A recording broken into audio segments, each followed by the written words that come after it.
Welcome back, everybody. Oh boy, it's another week, it's another session. I need to figure out a way to see this volume slider without having to turn all the way to the side. Oh, there it is. You got I just need to get like a screen right hereabouts. For exactly seeing all of the stream control things. But welcome back, everybody, to the second episode of the Age of Ashes. Hopefully, theoretically, that's the one camera I didn't check was that one. Every other camera we realigned. I did not check my own. So what I was about to say is we fixed all the technical issues, which is obviously false, seeing as we started with the camera pointing completely the right direction. That was our technical issue. That was our technical issue for the week. Boom, easy, done. Out of the way, got it out in like second one of the stream, problem solved.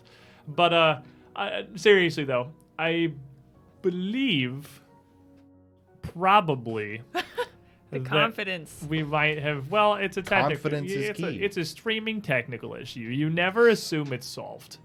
At best, it has stopped bothering you for this window of time.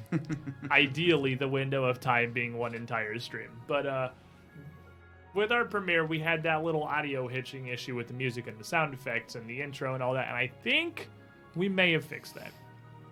Because I think we did. Without having to go in all the technical standpoints of things, I am 90% certain it's been properly diagnosed and 70% certain that it is at least going to be less severe than it was last week. Which is progress. Ladies and gentlemen, progress is what we're working for here. That's right, Squid. It's fixed. It's fixed. TM.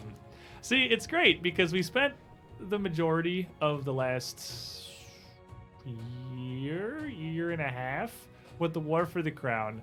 Learning and figuring out how to sort out all the technical issues that come along with running a fully online tabletop campaign, all with the VoIPs and the Roll20s and the tabletops and all that.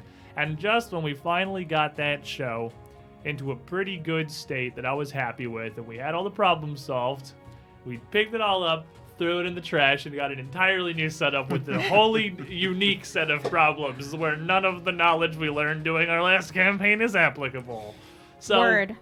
I guess at the end of all that, the point is, bear with us, friends. We are working on this. This is new to us, and we are doing our very best to hopefully make a stream that is functional. So the other thing is that last week, with all of that technical fiesta going on, with it being a premiere and not only kicking off a new campaign, but this whole setup here, I did forget a good number of things. Predominantly, I did not even hand you all session rerolls before we started our adventures, because I have these cool little coins even. I have all of this neat stuff. Not that we needed them. Not I that mean, you we needed slaved. Did you notice Not that she we didn't needed have her them. coin? But, those rats. This is the thing that will hopefully help you not get completely rolled over by, I don't know, giant rats. ROUSs. Were those even giant rats? No, they were Well, ROUSs. I mean, they were giant compared to like a regular rat. They were adult I told you, rats, they I were guess? New York bulldogs. To me, were they giant rats? Well, I mean, the Yeah, regular rat everything's is giant to you. contextualized to you a fairly large rat. Everything from your tiny little halfling point of view is much larger. But they were big for rats. They weren't like they were large dog sized, so you're definitely giant rats. They Bark, lived bark. a healthy life. You gotta lived put it a in the healthy perspective of gigantic for a rat.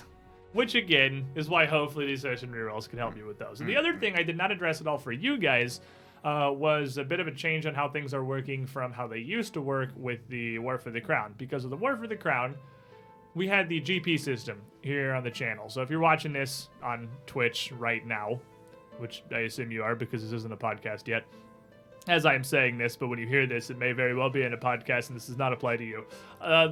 You gained the GP here on the channel that you could then spend to introduce NPC names of your own, to hand out hero points to the players, to hand out hero points to me so that I could do things to the players more effectively. Which don't. a lot of you did. Which a lot of you did, which I, of course, greatly appreciated. And you may have noticed that's not available for this. And in fact, I'm actually pretty sure you're not even earning GP for having this stream up because we are transitioning over because Twitch kind of implemented this thing directly for us. What with the channel point system, which fundamentally does the same thing that GP did, but it's automatically integrated into the channel, doesn't require us to know or do anything, and happens automatically on Twitch's end, and is just much more convenient.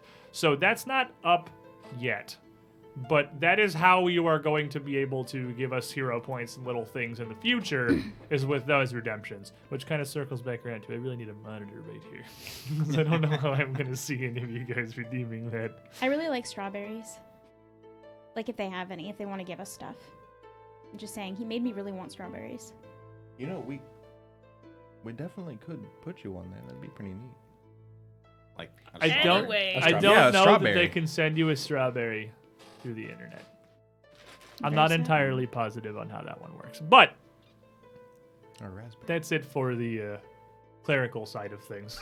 Getting all this sorted, making No, sure it's we, not. No, we it's have our not. session rerolls, the technical things, the GP system. That was all the pre-game things that needed to be covered. So, last week, we started off this new adventure. We started this brand new Age of Ashes with a party of 5 new, excited 2nd edition characters ready to theoretically go off and be mighty heroes eventually. And, much like we did for the War for the Crown, to make this as easy as possible to keep up with, just in case you weren't around for that, I do, in fact, have a nice little recap video that kind of touches over the high points that leads to where we are right now. Previously, in the Age of Ashes. Our monthly call for heroes was interrupted by fire and panic.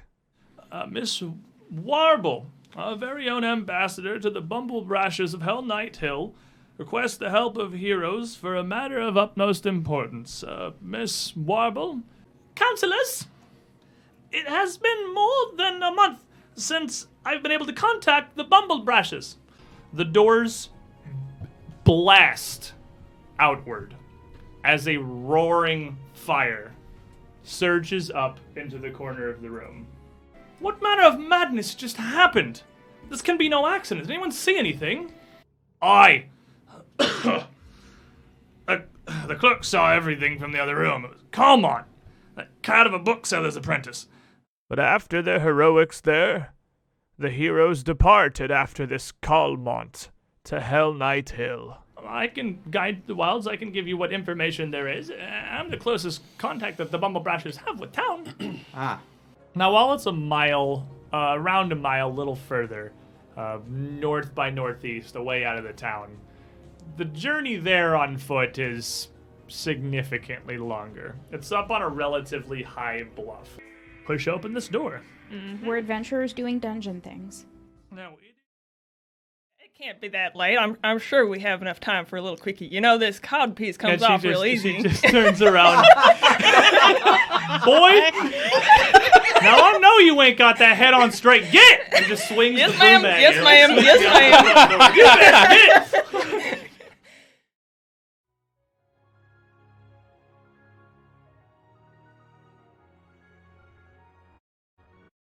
And that is how we found ourselves here, exploring this citadel Altarian, running into various rats, slightly larger goblinoid rats. It's really just been rats all the way down so far, but I don't know what else you would really expect from a castle that has been abandoned up on a hillock a few Evil miles puppies. outside Evil town. Evil puppies. puppies. Evil Evil puppies puppies. also very much... Although we control A valid Altarian option. deleted them. But... Just gonna... Rude! Abuse! Abuse! I appreciate the kill slight your delay in Character recognition. without combat. Is there a way? You're not technically inside yet. I could rocks fall, but they have to go far outward. The wall is weak on the outside. Make it collapse. So when we had left off, we had just finished with a mighty battle against these sizable hamsters. And had to head back out through one of these rundown walls of the citadel to rest and recuperate in the fields outside surrounding the area. Well, fields, I guess, not exactly the correct word. It is a mess of mud, crumbled stone, brick. It's an altogether unpleasant area, but it's an outside area where you can see around you and nothing is going to come crashing through a door to interrupt you as you bandage up and refocus with your prayers, Diomedes, whatever it is that you are taking this time to do. So, one thing that we did not mention is when it is here in the world of Galarian. And whenever our setting of Isker, Breach Hill, these foothills of the Five Kings Mountains, but we didn't mention that for convenience's sake, as far as the Galarian calendar goes, I went ahead and just lined this up with the date of our actual premiere, which would mean as we sit out here tending to our wounds, it is the 26th of Abadias, and it is the middle of winter. And it is very, very cold, both out here and in the halls of the Citadel itself. Fortunately, a fairly sunny day, so it's not nearly as miserable as it could be. And extra fortunately, up here on the top of this bluff where it mounts up further behind you with the castle on the other side, there's not much wind to speak of. But it's maybe 15, 20 degrees Fahrenheit out here. It's unpleasant. You all knew what you were getting into. Yeah, I mean, you all were bundled up for the journey up to Citadel Altaria in the first place, and I'm sure it'd be winter cloaks and capes abound all around your armor, or lack thereof for those of you who are... I guess you still have leather armor. You're just disallowed. I don't. You have nothing. Yeah. I didn't think you had anything. Yeah, right. You are also anything. a sorcerer. You are not just a druid. You are also a sorcerer. We're Can't both have that. slightly...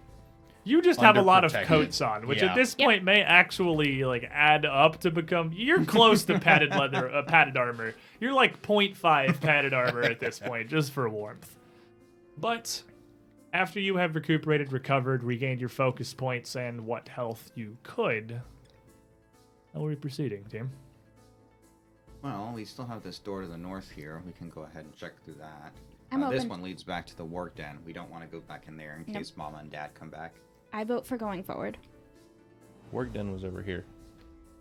Oh. No, I Was did. it? No, it wasn't.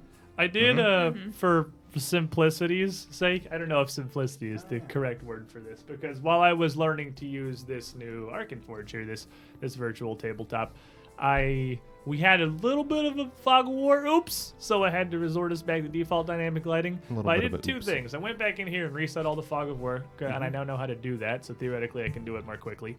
But I also rebuilt all of the doors on this map so I can actually swing them. Ooh. So I'm using the cool doors now instead of the sad doors. No that pivot secret about doors. The center. And I'm using regular doors for all of the doors instead of swiveling bookcases. Much better. But I think we should take that door. this area up here with all of the bones and refuse piled around, that was where you had found the work puppies. Okay. It was right in there. And then we came in here, and that was the door that we said went back up in there. Okay. Okay. Okay. Okay, very good. So from here, then we could go this way, or we could, but I'm fairly positive we may have actually even been down in here before. I don't know. I though. believe We didn't. that I reset the fog of war to exactly what it should have been. Okay. So, then it looks like we haven't everything been that through is revealed is the areas that you have been Window. through. That's an arrow Everything, slit. yeah, there are some arrow slits that you can peer through into the inside, but everything that you can see revealed is where you've actually been. Okay. Well, I mean, I think we should go this way. This looks like it just leads back the way we came. But That's And fine. it looks like I did not in any way fix the audio issue, so unfortunate. That was Okay. a whole lot of effort went into absolutely nothing. But either that's still happening or our internet is just chunking, but this looks like it's still the audio issue. In fact, it's possible I made it worse. That's truly unfortunate. So I apologize. We'll keep looking at it for next week, but can't do anything about it right now. Well, I guess we'd better go through this door. I'll be looking out. Okay. So I'm going to be kind of a little bit hunched, a little ready for sneak attacks from. So you wanted to head up to exceptionally- this Yep. northern door Yeah, here. I think so. Is where you're after. Mm-hmm. Well, I expect Esphis that this time I'm going to be on my guard. ready to see You something know, super I'm going cool? to be A working door. a This little is bit just- better about wiggling. Just a minor shout out to Arkenforge here because it's not a major thing really. It's so minor, but oh man, it's so cool. Watch this. Watch this dynamic lighting happen before you. Na, na, na. Very Tell me nice. that's not the coolest thing you've ever seen in a virtual That's pretty tabletop sweet. because that's pretty dope. I was sold right there on the real-time updating and the pivoting doors. Oh man, that's neat. All right, technological fawning over. Back to character. That's just, man, it's awesome. All right, well, let's go ahead and check out what we have in here. So as you move up into this room here, this continuing off of that records room where you'd fought the rats appears to be a chamber that was once for the clerks, the secretaries of the Citadel. There are rows of desks throughout the room that are actually bolted to the floor. So this room is much more organized and still intact than all the ones that you've been through previously, especially the one you're just coming out of where the shelves had been toppled over and everything upended and thrown throughout the room and with just reckless abandon. This furniture hasn't really largely been able to move, but it is still pretty heavily damaged. A lot of the decks have been outright smashed with pieces of them blasted through, broken off, and scattered around the floor amongst them, or otherwise defaced or damaged. And the chairs, not attached to the floor, are in fact just all over the room, thrown completely asunder. This is bringing me back to flashbacks of my school days. Not in a good way. So as we continue our exploration of the Citadel here, remind me what everybody was doing. Recalling knowledge. Roar was recalling knowledge. Esphis Scouting. was scouting. Buddy Got my shield up. is raising his shield. Dalren I'm actually searching. is searching, and Resme Detecting magic. is detecting magic, right? So as you entered the room here, you would notice a magical signature in this one. A very faint ping, but there is something registering underneath one of the desks, either attached to or tucked up underneath its top.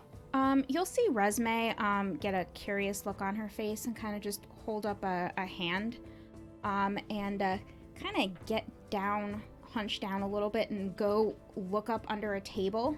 And if there's any debris, she'll kind of push it out of the way to see what's there.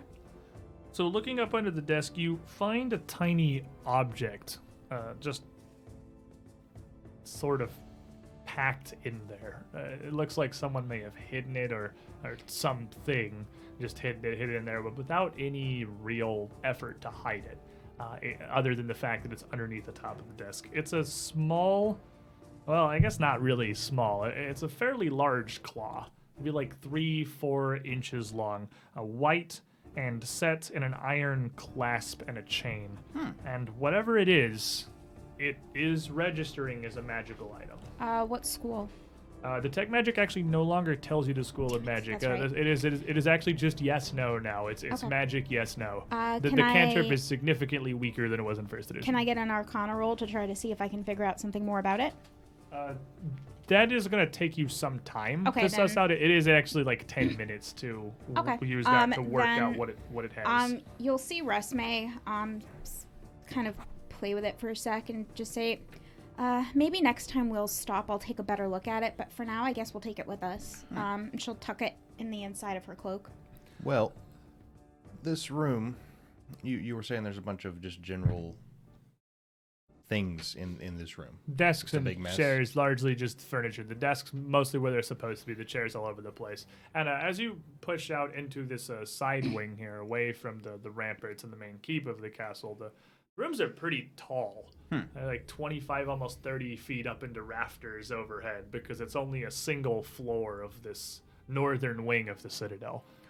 Would there be anything in here worth looking at, like possibly any papers or books, anything salvageable? There's not a whole. It looks like most of that what they would have if they hadn't taken it with them when they abandoned the Citadel. It would have been taken in the records room you just Okay. came from. There would be nothing of books and papers left in here. However, as you look throughout the room, you would hear a fairly hefty creak from the rafters overhead as something shifted. Immediately before, a gigantic bat that had been perched up in the rafters swoops down towards the group. Oh my god, it's huge. It is quite large. How did it even get in here? I assume it squeezed. Or maybe it grew up here and it wasn't this big. Are you fat shaming a bat right now, sir? Just Maybe he was raised here and now he can't get out. Maybe this is the first food he's seen in days. It doesn't look like that thing goes without food for very long. Well, either way, it doesn't look like it's going to go without trying to make you food for much longer, so we are going to need some initiative. With your scouting bonus. Yes, with my scouting bonus +1. And do I get to recall knowledge on this thing? Nature.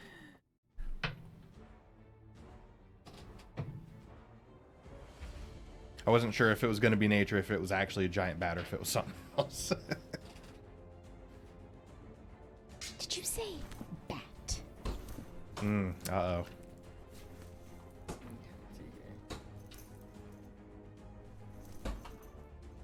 Alrighty.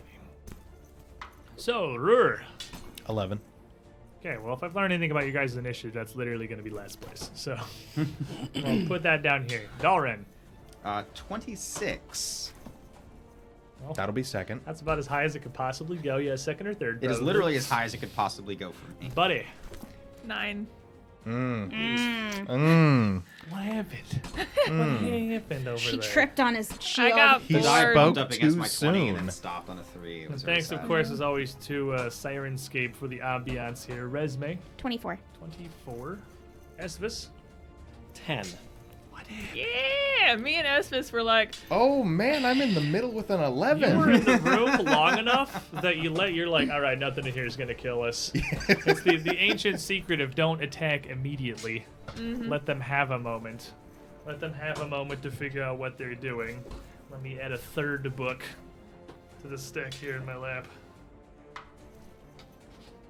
And thanks to you guys for this bestiary, by the way. Of course. It is much easier to not have to try to read a PDF that is all the way over there. It's our pleasure. Well, the second edition system no longer has anything that's really like a surprise round, which I suppose is fortunate. Huh. Because this bat is very ready, apparently. And as it drops down from the rafters up above, just fluttering down to whoever is nearest, which, as you came in through the room towards this owlbear claw, I assume that Buddy and Dalred not far behind in case anything would happen, and you're taking a look around for something of value. This bat's kind of coming down on the group of the three of you gathered in the middle of the room. And as it flies down to you, fangs bared, looking like it could just about fit all of Rur into its mouth, it's going to try to take a bite out of Buddy. okie dokie. What is your AC? 19.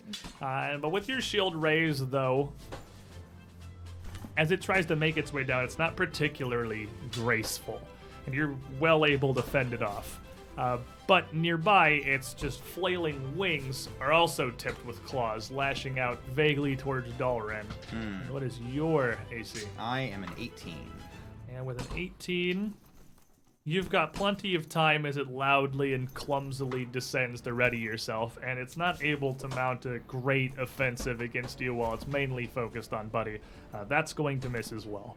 Okay. So Dalren, fortunately, though it won initiative, no worse for wear as of yet. Oh yeah, give me your recall knowledge because you were Secret check. Secret Plus check. 7. Secret check. You don't. I roll this. I'm glad that you know because I clearly good don't. Thing, yeah, I like it. That's a good thing. This is a very large bat. Yeah. It likes bananas, it's weak to bat sleeping in the things. rafters, Yeah, all long naps in the sun. Your area of expertise, cloistered cleric, is not things that live in the dark. Exorbitantly oversized. This is actually just another oversized rodent. It's just a flying one. None of these are really your forte. It wants sweet, sweet But vengeance. Dalren, go ahead. All right, so Dalren is pretty startled by this massive beast that just kind of flopped out of the rafters. So he's going to seek some refuge from his panic in his draconic studies. So he'll enter Dragon Rage. Lightning will crackle up around him, and he'll kind of look at this thing, and all of a sudden it looks so much less intimidating when he has this on, so it feels good to him. He's going to take his geese arm, and he's going to slash into it with sort of a sneer on his face. So that's... Okay, that's going to be a 23. Ooh, a 23 will certainly land a blow on this bet. Right. It's not going to be enough to crit it, but is very much going to hit. Shot. All right, so that's 8 lightning damage. Alrighty. Also not too terribly keen to stay I within love range. that it converts the entire thing to lightning. Like, that's just so cool conceptually. It is. It could potentially, like, come back and bite me later, but I have the option of turning on my lightning powers. I can go normal rage, or I can turn on dragon rage if I want to Oh, actually fair. get Oh, I didn't actually know you had both. I thought it just adapted your rage. Yeah, it actually said if you choose to, you can get your elemental Cool, so you damage. can... Okay, that's actually super neat. So many options. So you bash this bad for 8 damage. Yep, and seeing how this thing tends to flail around fairly indiscriminately around it, I'm just going to use my last action to step away from it so that I get out of easy claw swipe range. Not a terrible idea. So I'm next to Resme now. But as you go to step away, as you strike the thing, it does exactly just that. A blast of electricity and the sparks flying. Mm-hmm. The bat writhes in both pain and rage, lashing out again towards both you and Buddy. So you are raging now. So 17, I believe. 17, yep, my stance is a bit more open. And with this, he is not only going to hit you, it's right as you move, before you can really recover, and just as you are losing your real tactical control, he gets a solid hit with his wing on you. And this is going to actually land for 16 damage. Oh my god. Okay. I was like, wait, that seems high. Nope, that's right. 16 damage. Thank goodness for my temporary hit point. Thank you, temporary hit point. And Buddy, the bat is going to hit you as well. Though the bulk of its wrath seems to be focused on Dalren, you're only going to take 7. So I technically I step away, but really I'm carried away. You are whacked away from this thing as it slams you with an enormous wing. It's a very big creature. And good news, bad news real quick. Good news, I may actually have fixed the audio drop because all of these issues are entirely our internet is very, very incredibly struggling right now. Sorry, but I have no answer to that either. Resume. Resme, seeing Dalren get pummeled, will back up herself to try to get back toward Esvis.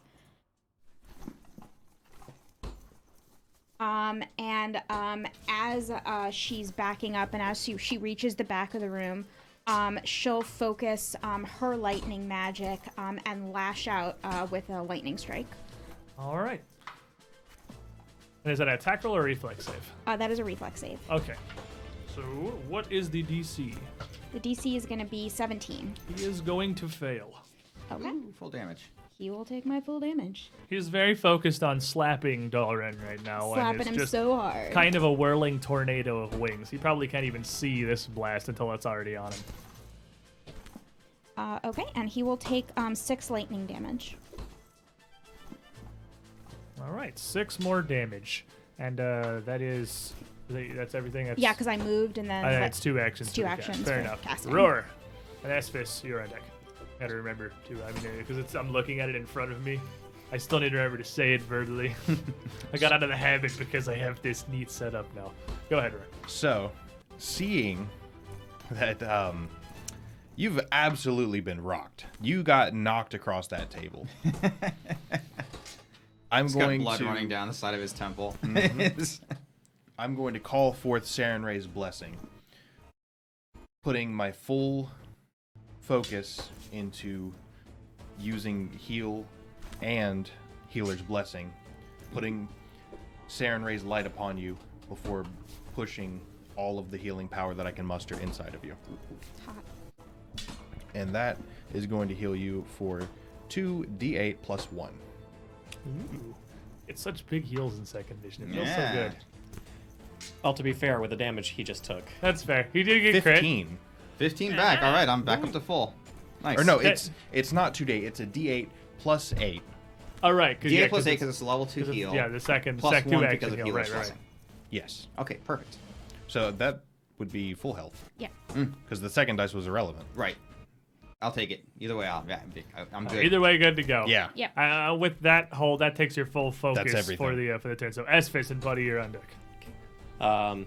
Esphis curses under his breath for allowing something so big to actually slip by his perception. And he will Apparently very sneaky. apparently so. He will hunt prey on the bat so that it's going to learn the error of its ways.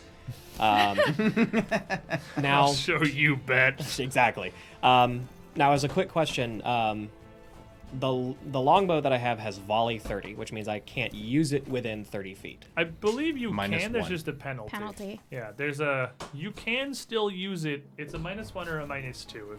If the difference between those two numbers matters, I'll look it up. But it is a weapon that is not.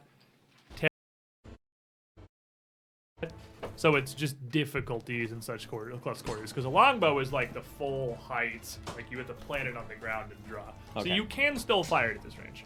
Okay, Or you could move further than 30 feet and then not have any penalties at all. Nice. it's -2. Okay, that kind of does matter. From where I'm standing, could Esphis actually see this corner so I can still have a line here for the large bat? Like before I move, like Esphis kind of quickly like looks over his shoulder to see if he can if he was standing in this square, would he be able to still see? I would say the way this is lined up here, as he's come down to the ground, you could absolutely back all the way up to there and see through perfectly fine to the doorway. Okay, so Esphis will do that. He'll move away from Resme, whispering to her, "Careful, watch above you," and he will slide back so he can still have a frame Line of of view, sight. line of sight. Thank you, and we'll take the hunted shot. Okay, Okay, with so 1 or 2 mighty arrows, because this is 1 action for 2 shots. Man, Rangers are so good now. Alright, so this one will be regular. This one will be the penalty. A natural 20. Well, that's a crit, of course.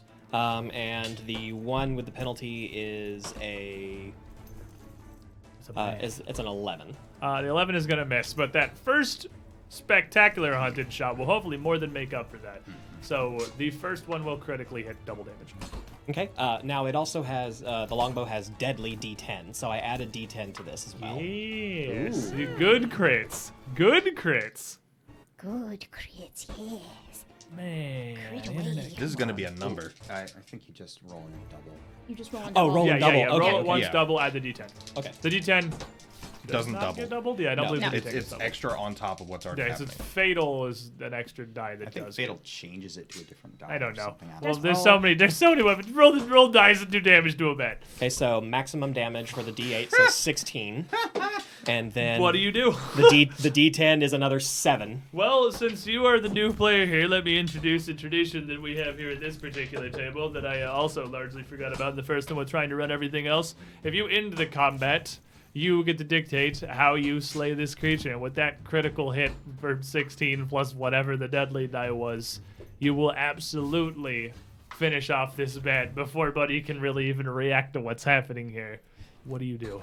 So Esphis, after marking the bat as prey and whispering to Resme to watch above her, he locks 2 arrows, and the first one that flies true, he just puts it right over Buddy's shoulder and square into the bat's mouth. As it was coming down from the back. Right as it comes down to Munch, that arrow just goes straight in through its skull, and the bat is dead instantly. It, from bearing down on Buddy, simply just falls. Not even onto him, just collapsing in front of him as an instantly lifeless heap. No twitching, nothing. Nice Completely shot. severed. You see what I guess this was a bigger target, so it was easier for you. Like the crocodile. I'm still salty about those rats back there. See, this is the importance of the Call of Heroes. There's nothing that I could have done to handle such a beast. But we have our trusty ranger here to handle such Pretty sure things. Esvis could have just come alone, but he's tolerant folk. He's really tolerant, of people with lesser fighting abilities, I don't know if any of us around here have lesser fighting abilities than one-shotting a great bat, but, I guess teach his own. Fine way to clean up the vermin. Is there anything more that we have to go take care of in this wretched place? And Dalrin's going to stalk towards the nearest door, which I guess would be this thing. I didn't mean that in any way. You hit a home run. So, continuing off to the eastern, you can see there are a couple of doors leading out of here. But yes, that would be the. Dalrin's just walking right up to the closest one and opening it up. Just getting He's out. still in of Dragon here. Rage, so Esvis will come back into the group. He has no patience for the peasants. Can I ask you a question, Dalrin? He says as he opens the door up. Where did you learn to do that? We're just following along this crackling man. He's still just lightning surging up and down him. He's actually probably still putting off sparks as he steps on his armor. I'm just curious because you seem to be different, but you seem to be able to control it. How do you do that? He'll look around the room. Is there anything here that needs cleansing? This looks like this entire wing of the Citadel was once largely for either the lower ranking members or just the clerics, not the religious clerics, but the ones who handled the books and the numbers, because this room also just seemed to be largely heavy writing desks and circular tables with bookshelves that were once along the sides of the room. Again, probably for studying or possibly even a break room attached to the last chamber. Okay. There doesn't immediately appear to be absolutely anything of value in here. Okay. That said, this room, unlike the previous two, does still have some amount of books and ledgers left along the walls or across the floor where they've been smashed down. So Dalrin's gonna look back at you. First off, seeing that there's nothing in here that needs killing, he's just gonna walk straight north to open the next door. I'll put a hand on years on of study. Years of study led me to divine the secrets of draconic might. So you do this on purpose? Well, of course I do it on purpose. I put a hand on Resume's shoulder. Yeah, don't take to heart, honey. When men get all up into you, the testosterone gets going, and there's nothing you can do about it. You just let them wear off a bit. That doesn't look like testosterone. I have 3 older brothers, and none of them do that when they get upset. Believe me, I would have noticed. So as you all make your way to this chamber, again, bookshelves. These ones not against the walls, but racked down the center, freestanding, dividing this long chamber into a bunch of almost library aisles. And it's surprisingly untouched. Ooh. This is the first room you've really entered that looks like it has not been smashed to pieces, has not been catastrophically vandalized. This one is majoritively still intact, though almost all of the books from the shelves have been taken. The fact that the state this room is in, other than just the thick layers of dust on everything, implies that this was probably done by the Hell Knights when they vacated the Citadel in the first place, rather than by looters afterwards. But you can see as you enter the room, there's another door leading even further north into this wing, and one over towards the east, possibly looping back around to the the courtroom that you'd passed before. But that door, suspiciously, is slightly ajar. Are there any books around? The door to the there are north is slightly certainly ajar, or some. the door to the south? The door to the east. The door to rather, the looks east is ajar. slightly ajar. Okay. There is another door farther to the west that almost certainly leads back into the Secretary's chambers where you'd slain the bat. I'll take a look to see if I can see what any of the books are. Yeah, I'm definitely going to be spending a while checking out these 2 rooms. This is the exact reason I came here.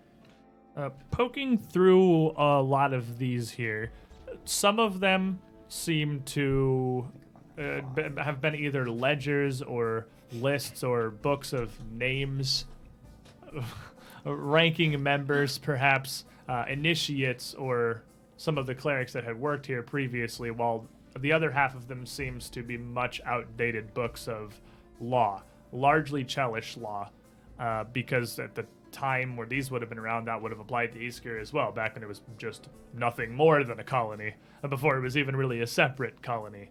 They're all fairly old. The newest ones, the most recent, being nearly a century out of date. But it would largely be a lot of what you were looking for, Rur. These records and these books could be what, at least part of what you're seeking. We should secure the wing before we waste time distracting ourselves with something here. Rur, this seems like it's right up your alley, so we should definitely come back. Okay. And I he'll guess walk up we're to the moving. door and push it open again. I see Dalrin just blow past me like, Yeah, just after a quick once-over, this room appears to have extreme importance. We'll definitely be coming back. And as you move up to that door, Dalren, and just push it open, you would see exactly what it is you had been worried about running into previously. This room, whatever it was before, has been turned into a nest by what is certainly a fully grown adult warg. Though it doesn't seem to have taken any interest from where this room is positioned. The fact that the other side of that door is certainly the nest. It must have heard what was happening, doesn't appear to have cared. But once you come in, barge, and push open the door to its lair, still with this grimace on your face, still with this Lightning crackling around. lightning and this disdain, now you very much get its attention. And as you open the door and you look at the warg, and the warg laying down in this nest turns and looks up to you and lets out a short snarl before getting to its feet. More vermin. More vermin. oh god. Remember to Based add a on the +1. knowledge check that I had earlier, would I know languages that they might know? Remind me what you got earlier. It was a secret check. I don't know.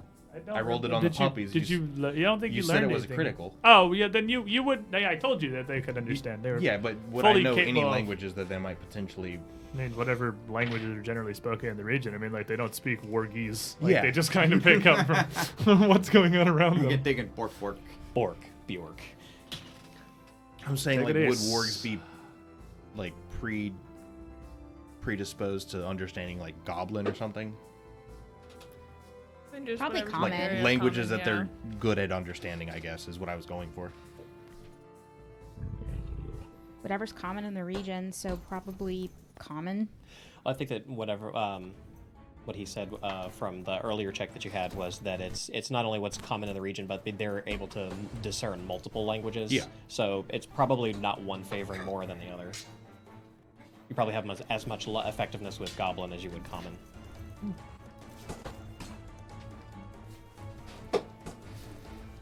All right. So, buddy. What was your initiative? It was 9 again. The dice are not your buddy today. Fair? Consistent. Yeah, consistency. That's what we're looking for. Esvis. 24. Much better. That's the Esvis we know. Rur. 21. And Resme. 15. And Dalren. 21. Which of you wants to go first? Probably me, I guess, since I can get out of your way. You're kind of in the door at the moment. Yeah. So that's not a terrible idea. And the warg itself? You're also super excited about violence right now.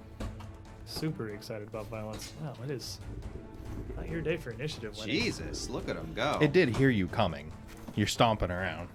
Wait, Very sparkly. 27. That is in fact going to act first. Get the 20 out of the way now. So as you open the door, and you see this thing, great, more vermin as it snarls up at you. Yes, food. And Oh. lunges forward. Huh, it talks. They do appear to speak. So it is close enough that it can step up to the doorway. And To the doorway? to the other doorway, yeah. Oh, I see. That's where the doorway is. Okay, sorry. And then it will strike out with its jaws. And this is, you've fought a lot of things doing that very recently. The large rats, the large goblinoid rats, the large flying rat. All of these largely just attacked by biting, but this is different. This thing doesn't just lash out towards you mindlessly with its teeth. It's intelligent, and it seems to understand what it's doing. Seeing your weapon, the reach you have, knowing, fighting almost like it just was dueling. Like it understood how to fight against you. What is your AC, It is sirs? 17. I'll say at this point, you've probably got like 2 rounds of rage left. I counted myself down to 4, but we Sure, can go 4 2 is if fine. you want. Okay. 4 is good to me. But as it comes up and you still have the door in the way there, you manage to fend off its first attack. And its second as well doesn't have any success. It's intelligent, but still stuck in the form it's in. It's still a wolf. It's not going to be as effective as someone who knew what they were doing with a weapon. Have you ever willingly bit something that's sparking with electricity? Yeah, it may also be a little bit concerned because like, it the can fuck is see this the thing? sparks coming out. It wants to eat you, but it wants to do so cautiously. And it seems like it's more feeling you out than going directly for the kill immediately. But Esvis and Dalren, you are on deck. Okay. Can Esvis see it from where he's standing? In the doorway there, I would Yes. say you definitely can, but it's got cover. Okay. Well, Esvis will hunt prey yet again, and this time step to try and see if he can, or stride, sorry, to see if he can try and get some distance on it, just so I get the full 30. There we are. Thank you. Set yourself up comfortably back in the back. Exactly. Yeah, you got a longbow. You're not here to be close to things. Exactly. And he will, with a small bit of cockiness, he'll allow himself a very tiny grin now that he's in the back and no one can see it, and will hunt and shot his prey. No one can hear you smile. I mustn't show that I enjoy my work. There's no motion. There is only cold calculation. 24 for the first hit, 24 is going to hit. and for the second shot is a 14. And 14 is going to miss. So with those 2 shots coming out, 1 landing, 1 bouncing from the doorway. Okay. 5 points of damage. Right. Dalren and Ruhr, you're on deck. All right. So, Dalren, seeing this thing just come up to the doorway, he's just kind of flourished his spear to keep the thing at bay. This is, a smart beast though it is, he can use that against him because it's going to flinch away from a big sparking blade near its face. And then he's going to take advantage of the high ceilings to go into a high guard and strike down at its exposed back. So first we'll do It's definitely going to flinch away from being hit with a sparking blade. He's just trying to dig the hook of that geese arm into the back of it there. That's going to be an 18. An 18 will hit. It has no armor or any sort. It's intelligent, but it's only got so much to defend itself. I just watched the die get banned. How much damage? 7 lightning damage. 7 damage. And then secondly, what he's going to do is drag it along, finish the blow, drag it along the ground, and sweep through its legs, try to hit it again. All right. Ooh, that's 16. Probably still not good, though. 16, you're going to glance across it, but it sees what you're going for and is able to hop back out of the way, using that you have a lot of high ceilings, but only so much door frame to work with here. Keeping itself just barely away from your blade. And he'll take advantage of the hop back to stride away from it and stand right at Buford's shoulder. No sense in sorry, Back one. back one more. Taking up the rear guard. Exactly. I've got a pole after all. That's true. You don't need to be exactly up in a point blank. Ruhr and Resme, you're on deck. Blasted evil creatures. Be gone. You do know it is evil. It's valuable knowledge to Comes a concern, right? spear of good to jam it in the chest cavity. So still gonna have cover from you as well from the Ooh. doorway. That's a 19 on the die. Oh well then. That's a 25. It's 26. Then that doorway is not going to help it very much. As with that 26, that Spear of Light lands, and this warg is very much an inherently evil creature, as you learned, as you put down the litter previously, and it will certainly take damage from that. Was that a crit? No. Okay, so it's just a D8. 6. That's, I mean, just the D8, he says, Yeah. shortly before dealing 6 damage. Well, let me make sure it's D8. Just continue for now. All right. And that would leave you with 1 action. Shield. You'll throw up a shield to defend yourself. Resume, Just in case. buddy, here on deck. You might get to act this time. Resme has heard stories of these things from her fellow druids, and she's not taking any chances with it. She's going to drop a triple magic missile on this thing's head and attempt to delete it. Oh, we are going to give the warg no chances, and with its cover, fortunately, that's exactly why Magic Missile exists. I don't care how much cover you have, the Magic Missile will find you. And it is just going to take an amount of damage. 3, 6, 7, 8, 9, 10, 11. 11 damage. Solid. So even with all of this that you have landed on the creature, though clearly at this point it is injured, it still has its position behind the door frame there, and it is still intent on attacking. Buddy. And then the warg. Take out my trusty whip, and I lasso it in kind of a circular motion, and go around and try and hook its front leg to try and make it, a little less stable there. Oh God, that's a terrible. I do a lot of flashy circling around with my whip, and I He's get more a interested 10. in showing off his sick lasso skills than he is actually wrangling an intelligent creature. Asmus and Dalrin both which look at is- you like, what? So I get a 10, and it just basically hits the wall, and I look over the wall. Right. With there's a the wall 10, here. you are going to critically fail. Okay. Well, I've still got the it's on my whip, which is a trait. So. Right, which means that instead of you have an option here. As you lasso out and try to bring this thing down, the warg not only avoids it, but actually grabs hold of the end of your whip and pulls. Oh, okay. So fortunately, since you're tripping with the whip, you So can I'll just just let drop go, it, yeah. or you can fall down. It's your choice. No, I'll let So it he go. yanks the whip away from you in the other room. Bad I'm like- human. Okay. And then I've got my well, that didn't go as planned. so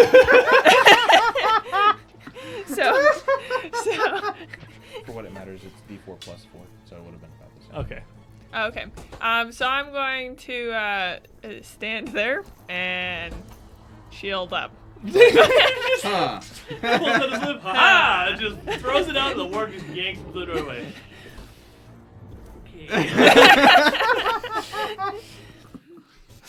And with that, the warg has very much located his weak link. So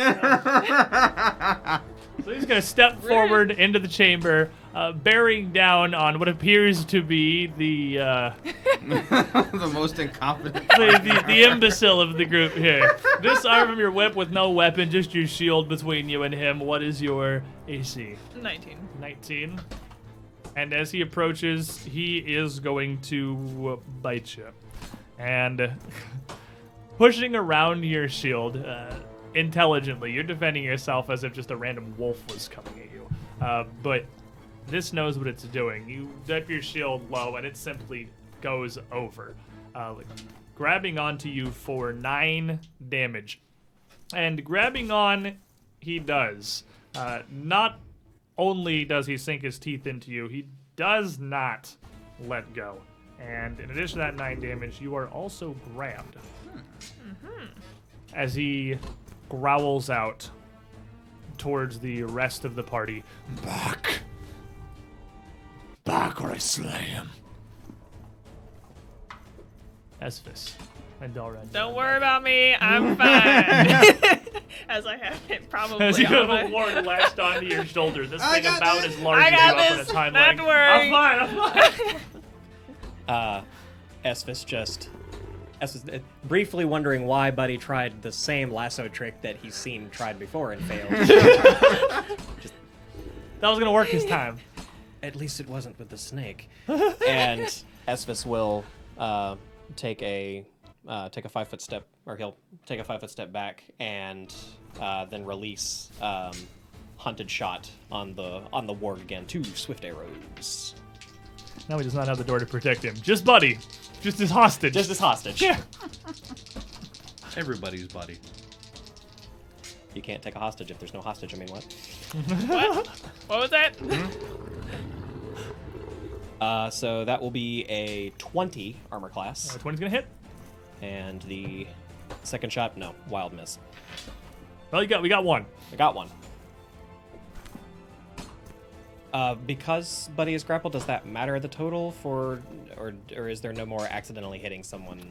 There is not a mechanical, like, he is attempting to grab Buddy. He in no way has control of Buddy. So he can't, like... Hold Buddy out. Yeah, he can't, like, throw Buddy in front of the arrow or anything. So other than the Buddy fact cannot that be it's contained. adding lesser cover, there's no risk of you actually shooting at him. 4 points of damage. 4 points of damage. All right, as you strike that arrow up into its shoulder, as it just hulks up over Buddy, that leaves you 1 action. I will take a 3rd shot. Just keep shooting. Just keep shooting. Might as well. Also a wild miss. All right. So with the 2 of these arrows going wide, as you're trying to like shoot a little high here, make sure you don't take down your ally. That'll bring us back to Dalren with Roar on deck. Does the warg have cover with respect to Buddy from where I am?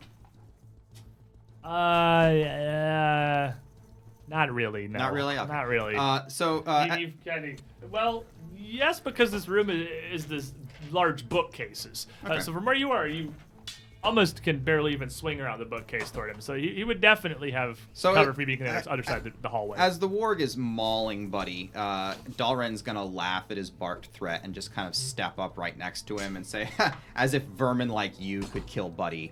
And just reverse that geese arm and just stab down into him and just use the same motions that he used to murder the warg puppies in the other room. Oh, We've optimized our warg slaying techniques by this point. All right. Yeah, he's got no cover at all from here as you step up right adjacent. Excellent. That's a 22. 22 will certainly connect. There we go. That's 15 lightning damage. Then with 15... 16, I'm sorry. 16 lightning damage coming down onto this thing. What do you do to it? Essentially, as it's savaging Buddy, he just spears it through the skull, which lightning will kind of burst out of its mouth and fry its eyeballs, which turn into smoking craters. And he sort of inadvertently actually pinned its jaws closed around Buddy's arm. Ah! Oh my arm, and feeling a little toasty over here, man. Like, Put the lightning surging appreciate through the warg into Buddy. I appreciate the gumption, but my arm is still attached to me. And he'll kind of Yes, thankfully it's still attached. yank it out. I nearly took it off of you. well, Yeah. at least it's kind of warmer in here now. As the warg pops and collapses down. It's like when a big bug gets in a bug zapper. It just kind of cooks for a second. Yeah, that's. I can't say that's going to be inaccurate, but it's about 1,000 times worse with fur. I mean, at least now I know what burnt warg smells like. I mean, I'd been looking for different experiences, and this is certainly that. Well, This is I'm a glad great you're one that getting we your all- experiences, girl, but I am like 2 steps away from dying. I'll have you know. 2 steps. Get back into the Just- other room where there's room He to work just on it. stands there fully capable of enhancing himself. But 2 steps stands to from complain dying about it. around here. Step 1 is his own lay on hands. He ain't willing to take it yet. Can't you just heal yourself? Oh yeah, I mean I could just heal myself, yeah. But I mean I need to go get my whip first, and there's protocol around here. So I'll go Okay. get my whip first because that's important. Someday that's gonna work though, Isphys. You just watch. Someday that whip trick, it's gonna work. I tell you what. I will keep that a secret from your wife. Yeah. Yeah, we can just pass that right over. Never know.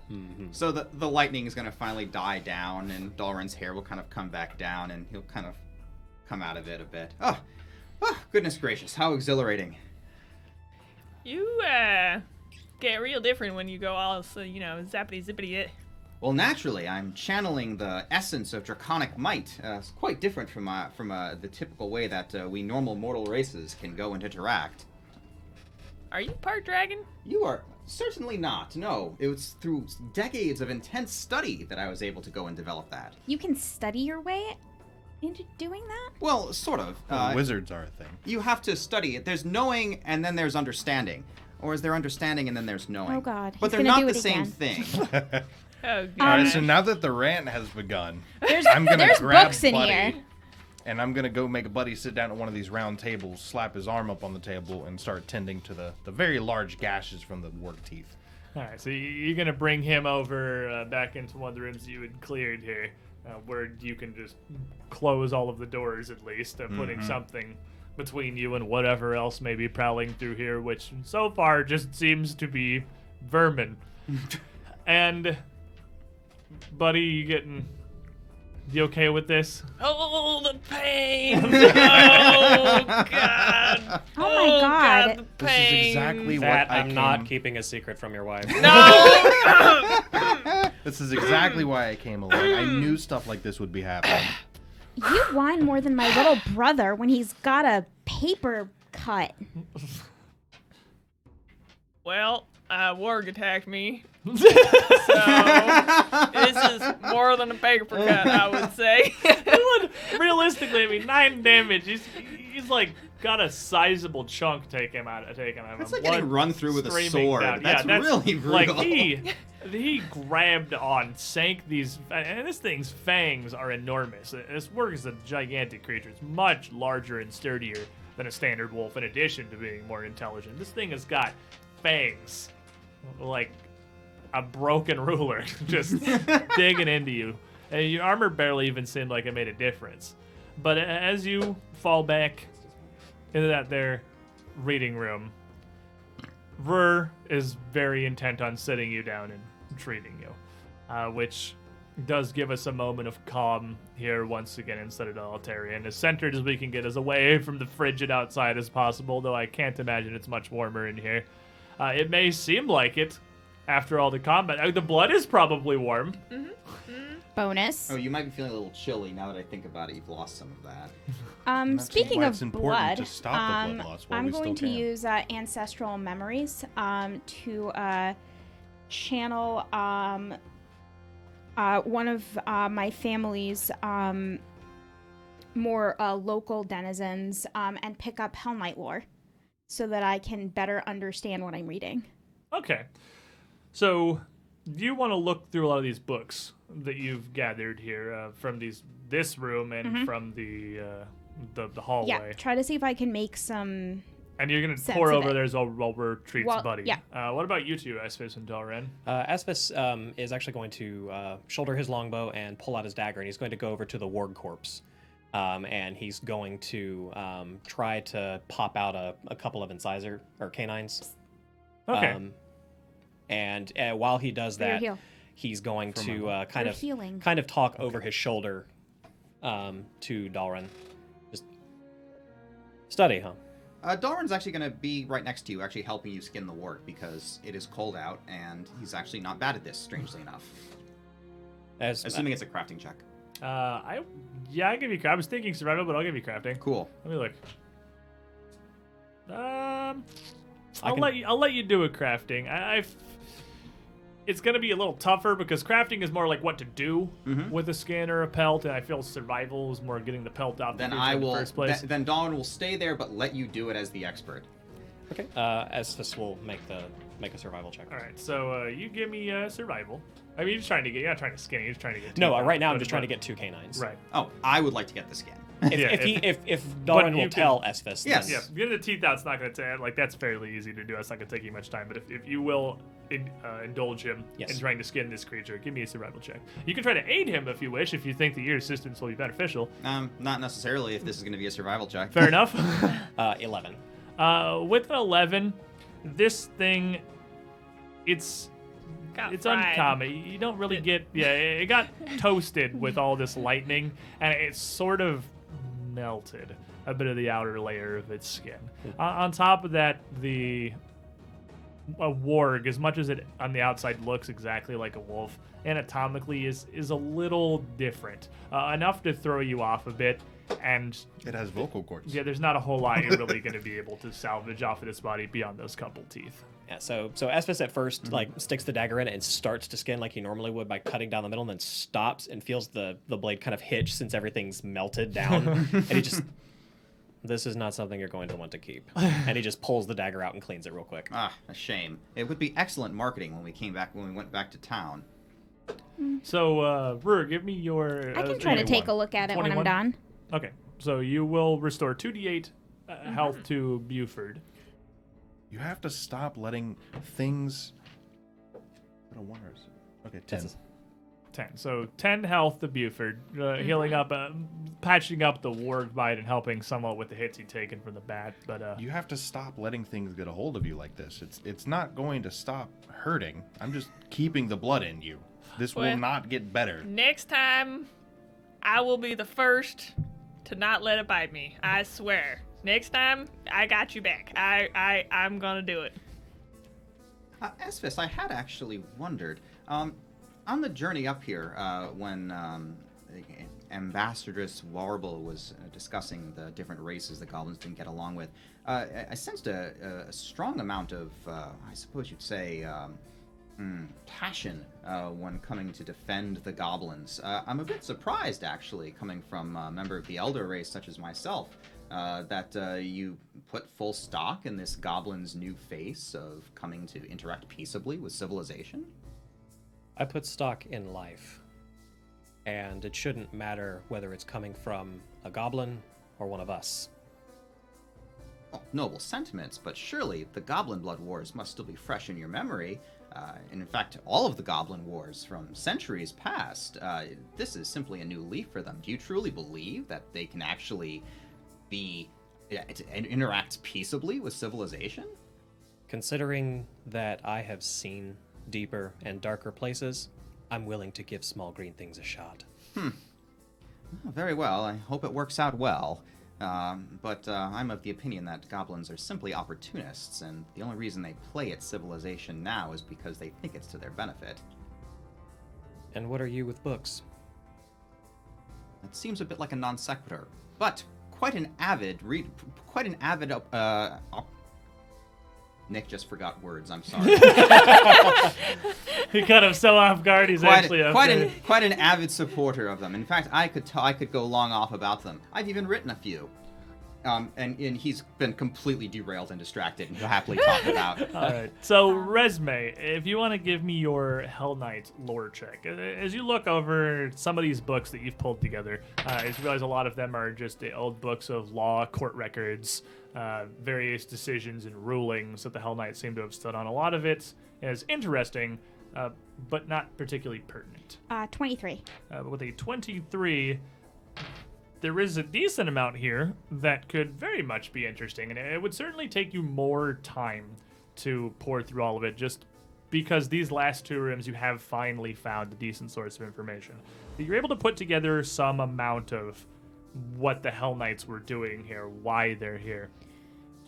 What you learn a little bit about the Order of the Nail. The Hell Knights themselves are divided into various orders that serve different purposes. None of them direct governmental bodies of Cheliax. In fact, almost the opposite. Hell Knights are sort of allowed to operate outside of the laws. Like, they have their own jurisdiction.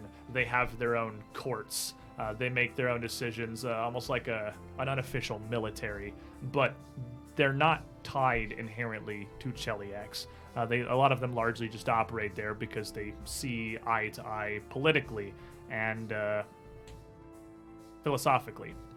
But the Order of the Nail, the ones who rested here, are possibly the most archetypal of the Hell Knight orders. They are the ones that are dedicated to the absolute word and order of law, the striving to be the perfect pinnacle of a lawful society and to serve as its executor, to force that same level of law into everything around them.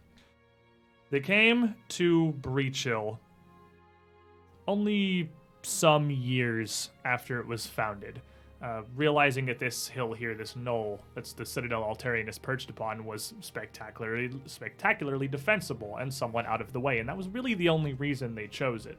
There was nothing inherent about this location other than it just seemed like a great place to put a castle that would be not worth anyone's time, and even if it was, fundamentally impossible to siege. That's the two purposes of castles. They were here for some time, but it was its distance from civilization, how far it is out here in the distance, that ultimately led to them leaving. And you see that they ended up moving, this sect of the Order of the Nail, moved to a much larger and better funded home in northwest Varesia. It seems like they did leave a retainer force here, a contingent of guards, just to hold the premises for some time before they eventually just decided that wasn't even worth it and pulled out entirely. But again, it would take you much more than 10 minutes to really pull through everything here with these books. But that's what you're able to glean with that pretty solid check. So they're and like, with we the want to time you build a had. castle somewhere where no one will ever bother to take it. So we'll build it in the middle of the most unimportant place we can think of. And then, like, after a few years, they're like, You're like, dang, this there's was a nothing out here. terrible Yeah. idea. Why did we do this? You'll see Resme, as she's poring over the books, kind of blink a little bit and sort of absentmindedly pull out reading glasses and redo her hair a little bit. Her posture will get different. It seems that my father was right. The only records worth looking at are tax records. Money certainly does talk. This is going to be interesting. Really interesting. If only I had more time to sit here. I guess we'll just take them with us, and I can look at them later. Yes, I can wait. It'll be fine. You have a good number of books here. I'd say if you want to haul all of them, it's probably like a bulk of books, because it is actually a large amount of encyclopedic knowledge about the Order of the Nail here that's going to take up a lot of space. Well, it might be better to clear this area out first, and then once the castle is safe, we could actually come back with a wagon and bring it all back. From the other room, you'll hear, the books aren't going anywhere. Let's finish what we're doing here. We'll come back for them. All right. I'm going to take a couple of the more interesting ones with me anyway and just toss them in my bag in case we end up lighting this place on fire. Because let's face it, it's not beyond the pale that it would happen. So I'll toss, like, just a couple of the books in my bag. Sorcerer's precautions. Hey, Roar, do you think that elf over there is possessed or anything? Do you get any, like, tingly senses from her or something? She seems kind of odd. Not particularly. She's just reading. You saw You what he did was see- like when he was talking about books. Yeah, but I mean, yeah, that's true. He does seem to change character a bit. All these elves are weird. What's All wrong with these are real elves? weird. Esvis seems to be a pretty straight guy now that I see him, and compared to all these other ones. It's simply the way they do their things. Resme Don't is question a it. little odd. You are correct. But don't judge her too harshly. It's not really her fault. I totally forgot about that elven hearing. I am so sorry you weren't supposed to hear any of that. But I'm not saying it's like, I don't think you're like demon possessed or anything. But who are you exactly if you're not Resme? I don't think Resme would want me to talk about it. Oh God, you're creeping me out so much right now. I can't even stand. You're not even you're talking out of her lips and everything. Buddy. Do you see that? That's so creepy. I'm gonna go walk. Esvis is just completely ignoring it and just goes over to Buddy just to get him to focus, and then will actually hold out the two warg teeth that he took Why am I wearing these? for your boys. You know they're gonna follow you forever. Not that they don't already, but they're gonna try and follow you even more than they do, even though you slip away from them all the time. I know it. Now that you're back to being friendly, maybe we can talk about that thing you do. Buddy's always friendly. No, I meant you. How do you control it? Oh, well, it's not really a control sort of issue. It's sort of a, how shall I say it? With words. Yes, that's the difficult part. So he starts going off your on compatriots. more of like a ramble, talking about draconic nature, because he seems to think that you need like a background in education to understand the concept. He's got to give you at least like the cliff notes on the 4-year degree on draconic studies As before he's you can talking, even get into Resme will start us kind of moving forward again. Checking out that warg den. So Yeah, let's see what's in the Warg Den. if you want to head in and check out the warg den there, there is a heavy wooden desk with what was once a much larger plush chair set behind it, which has largely been completely rent. All of the felt and leather holding it together torn apart to rip out all of that padding together into a nest behind the desk where the warg had been resting. Also with an assortment of filthy blankets and some gnawed bones and other things that warg had just pulled in here to sleep with. This was certainly an office of someone much higher ranking among the Hellknights, but there isn't immediately a whole lot of anything in here. Detect but, magic? Yeah, you're always detect. In exploration, you always have that detect magic Okay. going. Didn't know and if you were back. searching is you. Roll me a perception check. That is an 18. With an 18, there are like the drawers on the desks are hanging open and still have some things in them, but it's mostly like old inkwells with smashed or with just little dried dregs on the bottom of them, some broken quills or pens, some supplies scattered throughout. But there is one book that's in pretty good shape, tucked into the very back of one of the desk drawers that you pull out. And as you draw this, it's a treatise of some sort. A treatise on the Order of the Nail protocols. Just treatise. Treatise. No, it's Treatise. That is a treatise on the Order of the Nail. Kratos. I'm going to hurt Treatise. Please say that one from now on. As a treatise on the Order of the Nail protocols. Seizure. As they relate to both Chelish and Isgari laws. Explanations, various interpretations of them as they apply to their cases, past cases, some local criminals. And on the inside cover, there is penned in a fine Wait, hand. the inside cover of the what? The inside cover of the treatise that you're looking at. There is a... I want you to be grumpy now. There's a personalized dedication that says, To Lictor Asilmar, with thanks for your interest in my work. Together we shall quell savagery. Hellknight T. Horde, Esquire. I think that's the Hellknight version of a love letter. Well, it's a That's almost sweet. appears to be a what's the word for it? A treatise on some sort of Hellknight law. Treatise, I think is the word. Treatise, I'm sorry. And how it relates to the existing laws. It's not really something I'm particularly interested in, but it could help identify why that they would have set this up in such a way. Why don't you give it to me? I have some expertise, and I'm sure you and I can take a look at it later, and we might be able to divine something more interesting. Indeed, perhaps Sir Inquisitor could find this useful. It will certainly be a step. I don't know what direction it'll take me, but it's a step.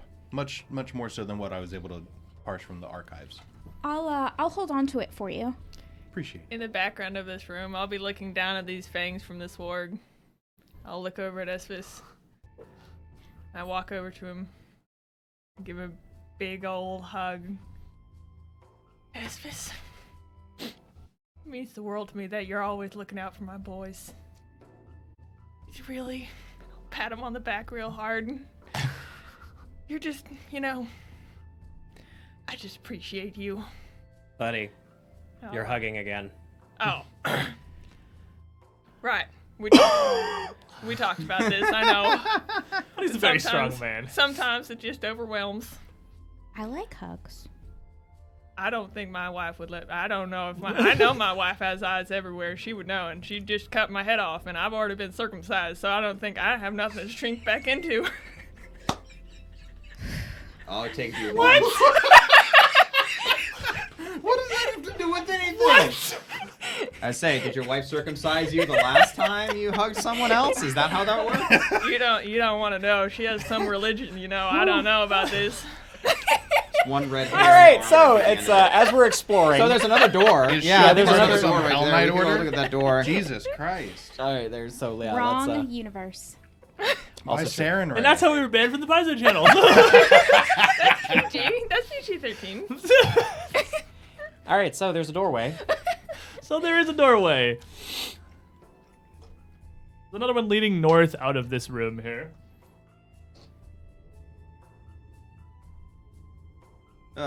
Goodness gracious. All right. Oh, that door, that sweet door effect. Yes. It's so cool. I love the door effect. It's so good. Yes. All right. Yes. So as you make your way into this chamber Are those jail cells? here, they are in fact holding cells. This is pretty clearly an intake area for prisoners. There's an administrative area on the western side here with a desk, an angled desk right in front of you that the worker would have been behind. On the eastern side, the far end of the room is certainly jail shells. So they march their prisoners through their library before they took them to their cells? Don't think about it too hard. Look, they had Well, to be read fair, them their rights. The court, this whole wing seems to be largely administrative. You'd pass through the courtroom immediately before, and the courtroom connected to this that would have been back these jail cells just up in the far end of the wing here. They added this as an afterthought, which is why it's in such an awkward location. These barred cages even have ancient rusty shackles mounted into the back of the walls. I thought you meant like bard cages, like they only kept bards in here, and I was like, well, that's a really It's weird thing soundproof to iron I hate bars. music. Yeah, it's like, oh, this is an odd thing I mean, to they're have. Hell Knights. You never know. Yeah, maybe. And there's a raised iron gate that could have segmented the holding cells on the eastern side of this longer room from the administrative wing on the west. It looks like it could have been dropped down to just separated completely. So first but I'm it's- checking the rafters to see if there's any more giant bats or other things. Well, as you come into this room, on this wing, the ceiling does seem to, has come down the edge of this to be a little bit lower, but you look up into the flickering torchlight and the magic beaming off of your halberd, and you do not immediately see any large bats or creatures or anything up in there. All right. But it's when you can't hear the bats that you know that the bats are here. Yeah, that's true. But on the southern end of this, right behind you as you enter the doors, would be a row of old storage lockers. Oh, let's check the place Are out. they locked? They are in fact locked. So is anybody trained in thievery? So At Elven diplomacy. we trained in elven diplomacy. So if either of you, Does being trained in politics count? No, that's actual diplomacy. Resme actually won't volunteer that she can get into it. She'll just say, well, don't look at me. I was raised Don't right. look at me. I don't know how to Estes, do you it. have thieves' tools. Esphus does not have thieves' tools. Ooh, so he could pick these, but he doesn't have any. Fine, fine. Wait, I'll- did you just lie to us? No. Because, Maybe. I thought we had a trust going here. And, I don't expect you to judge me for my actions, and I can't believe you would But it's expect not us technically to judge lying by not volunteering yourself for a thing. She specifically just said, that I'm not raised to do this kind of thing. I think you I'm think... not raised to do this kind of thing. That doesn't mean I don't do it. If you have the tools, I will take care of it. I can't Actually, believe. do you have the tools? Well, okay. So Esphus will take the tools just to get them to stop arguing, and will quickly go over to the cell to attempt to open it. That's Well, storage the lockers, cells, right? the storage lockers right inside Oh, the the storage door. locker. Okay, so Yeah, go over to the and- storage locker then. Yeah, it looks like there are 4 of them together, so give me a thievery check. Total of 20. With a 20 and these tools here, it's going to take you a sec to kind of get a feel for this. Not only has this been abandoned for decades, so the lock is ancient, rusted. It's not in great shape. It was a decent lock in the first place. It's just barely like the peak of your skill to be able to get into this. If it were any older or any better of a lock, you don't know if you'd be able to do it. But as you pop the first of these lockers open, Nicely done. you see that inside there is a couple of things. There's a weapon, a morning star, that seems to be made out of a much brighter metal, silver possibly, propped up, leaning against the backside of it, with a small potion and a little leather satchel right in front of it. Additionally, there is a crystal, small hexagonal purplish crystal, set in a very simple wire setting with a length of cord attached to it. So Esphus will call everyone over, and while he's kneeling in front, this is for you, and he'll pull the Morning Star, just immediately hand it over to Buddy. And This will be interesting. looking at the gem and then looking at the potion, will offer the gem to Resme. Really? We just met and you're already giving me jewelry? It's for the use of the tools. And as you're casting your detect magic here, as the locker swings open, you would certainly identify that that small crystal is magical. You would identify that one other locker also has a magical item in it. And he'll give the potion to Rur. I reckon I'm gonna sit down and try and figure out what that potion is while he's going through these lockers. Yeah, so this would you could certainly sit down and try to suss out these things as he tries to pick his way through the rest of the locks here. My elf ears are tingling toward that one. I think there's something magical in there. And Estes will go to that. All right, so give me another thievery check. Total of 24. Now, the 24, fortunately, you'll be able to get that one open as well. It's going to be very similar with another silvered, smaller weapon this time, a light hammer, so much like what Buddy keeps on his belt, as well as another identical one of those potions in a small leather satchel, exactly the same way, like easily be hooked onto a belt. But this one instead has a really little, maybe like inch and a half, like thumb-sized, small carving out of jade in the shape of a cat seated, its paws just in front of its haunches, making the whole thing like one solid, serious, almost exactly thumb-shaped object. It's almost vaguely just carved to be a cat. This one with a small length of chain attached to it, much like the crystal from the first locker. Okay. How beautiful.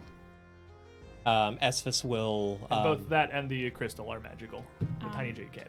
I will take the 10 minutes to try to divine what the So crystal yeah, does. you're trying to figure out the potion, and you're trying to figure out the crystal while he's getting through these lockers. We need you need to have some kind. You can't just use Arcana skill to divine things. It You is, actually in fact, have to have detect magic, right? No, actually, I don't believe detect magic is a requirement anymore. I in don't that think case, so. I don't can think go it ahead is. and try if to. you have Arcana, you can try to identify these. I have a just like lot of anything else. elven lore-ish magical training, so I can actually try to go figure out one of those other This is things. the first time it's come up in this campaign, and I know it's right in the beginning here. Let me double check it real quick.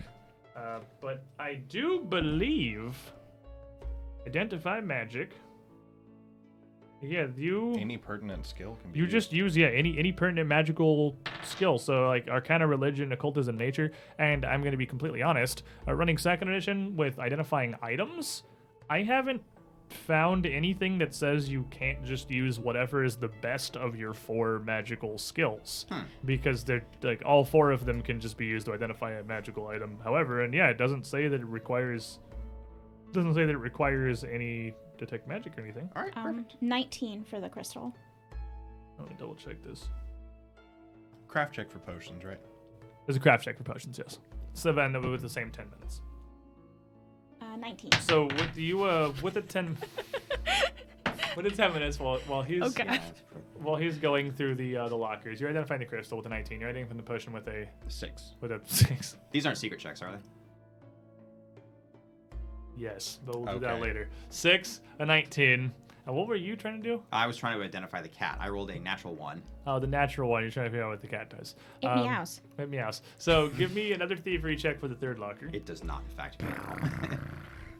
So hypothetically, if someone didn't know what a morning star was, what is a morning star? So a Have you morning ever star. seen Kill Bill? It's No, it is not that. It's not. That's a Flail. A morning star is a rod with it's tipped with a small spiked ball, Oh, basically. okay. So it's a mace. It's the pointy-headed spike ball mace. Okay. That's on a rigid handle. Gotcha. Okay.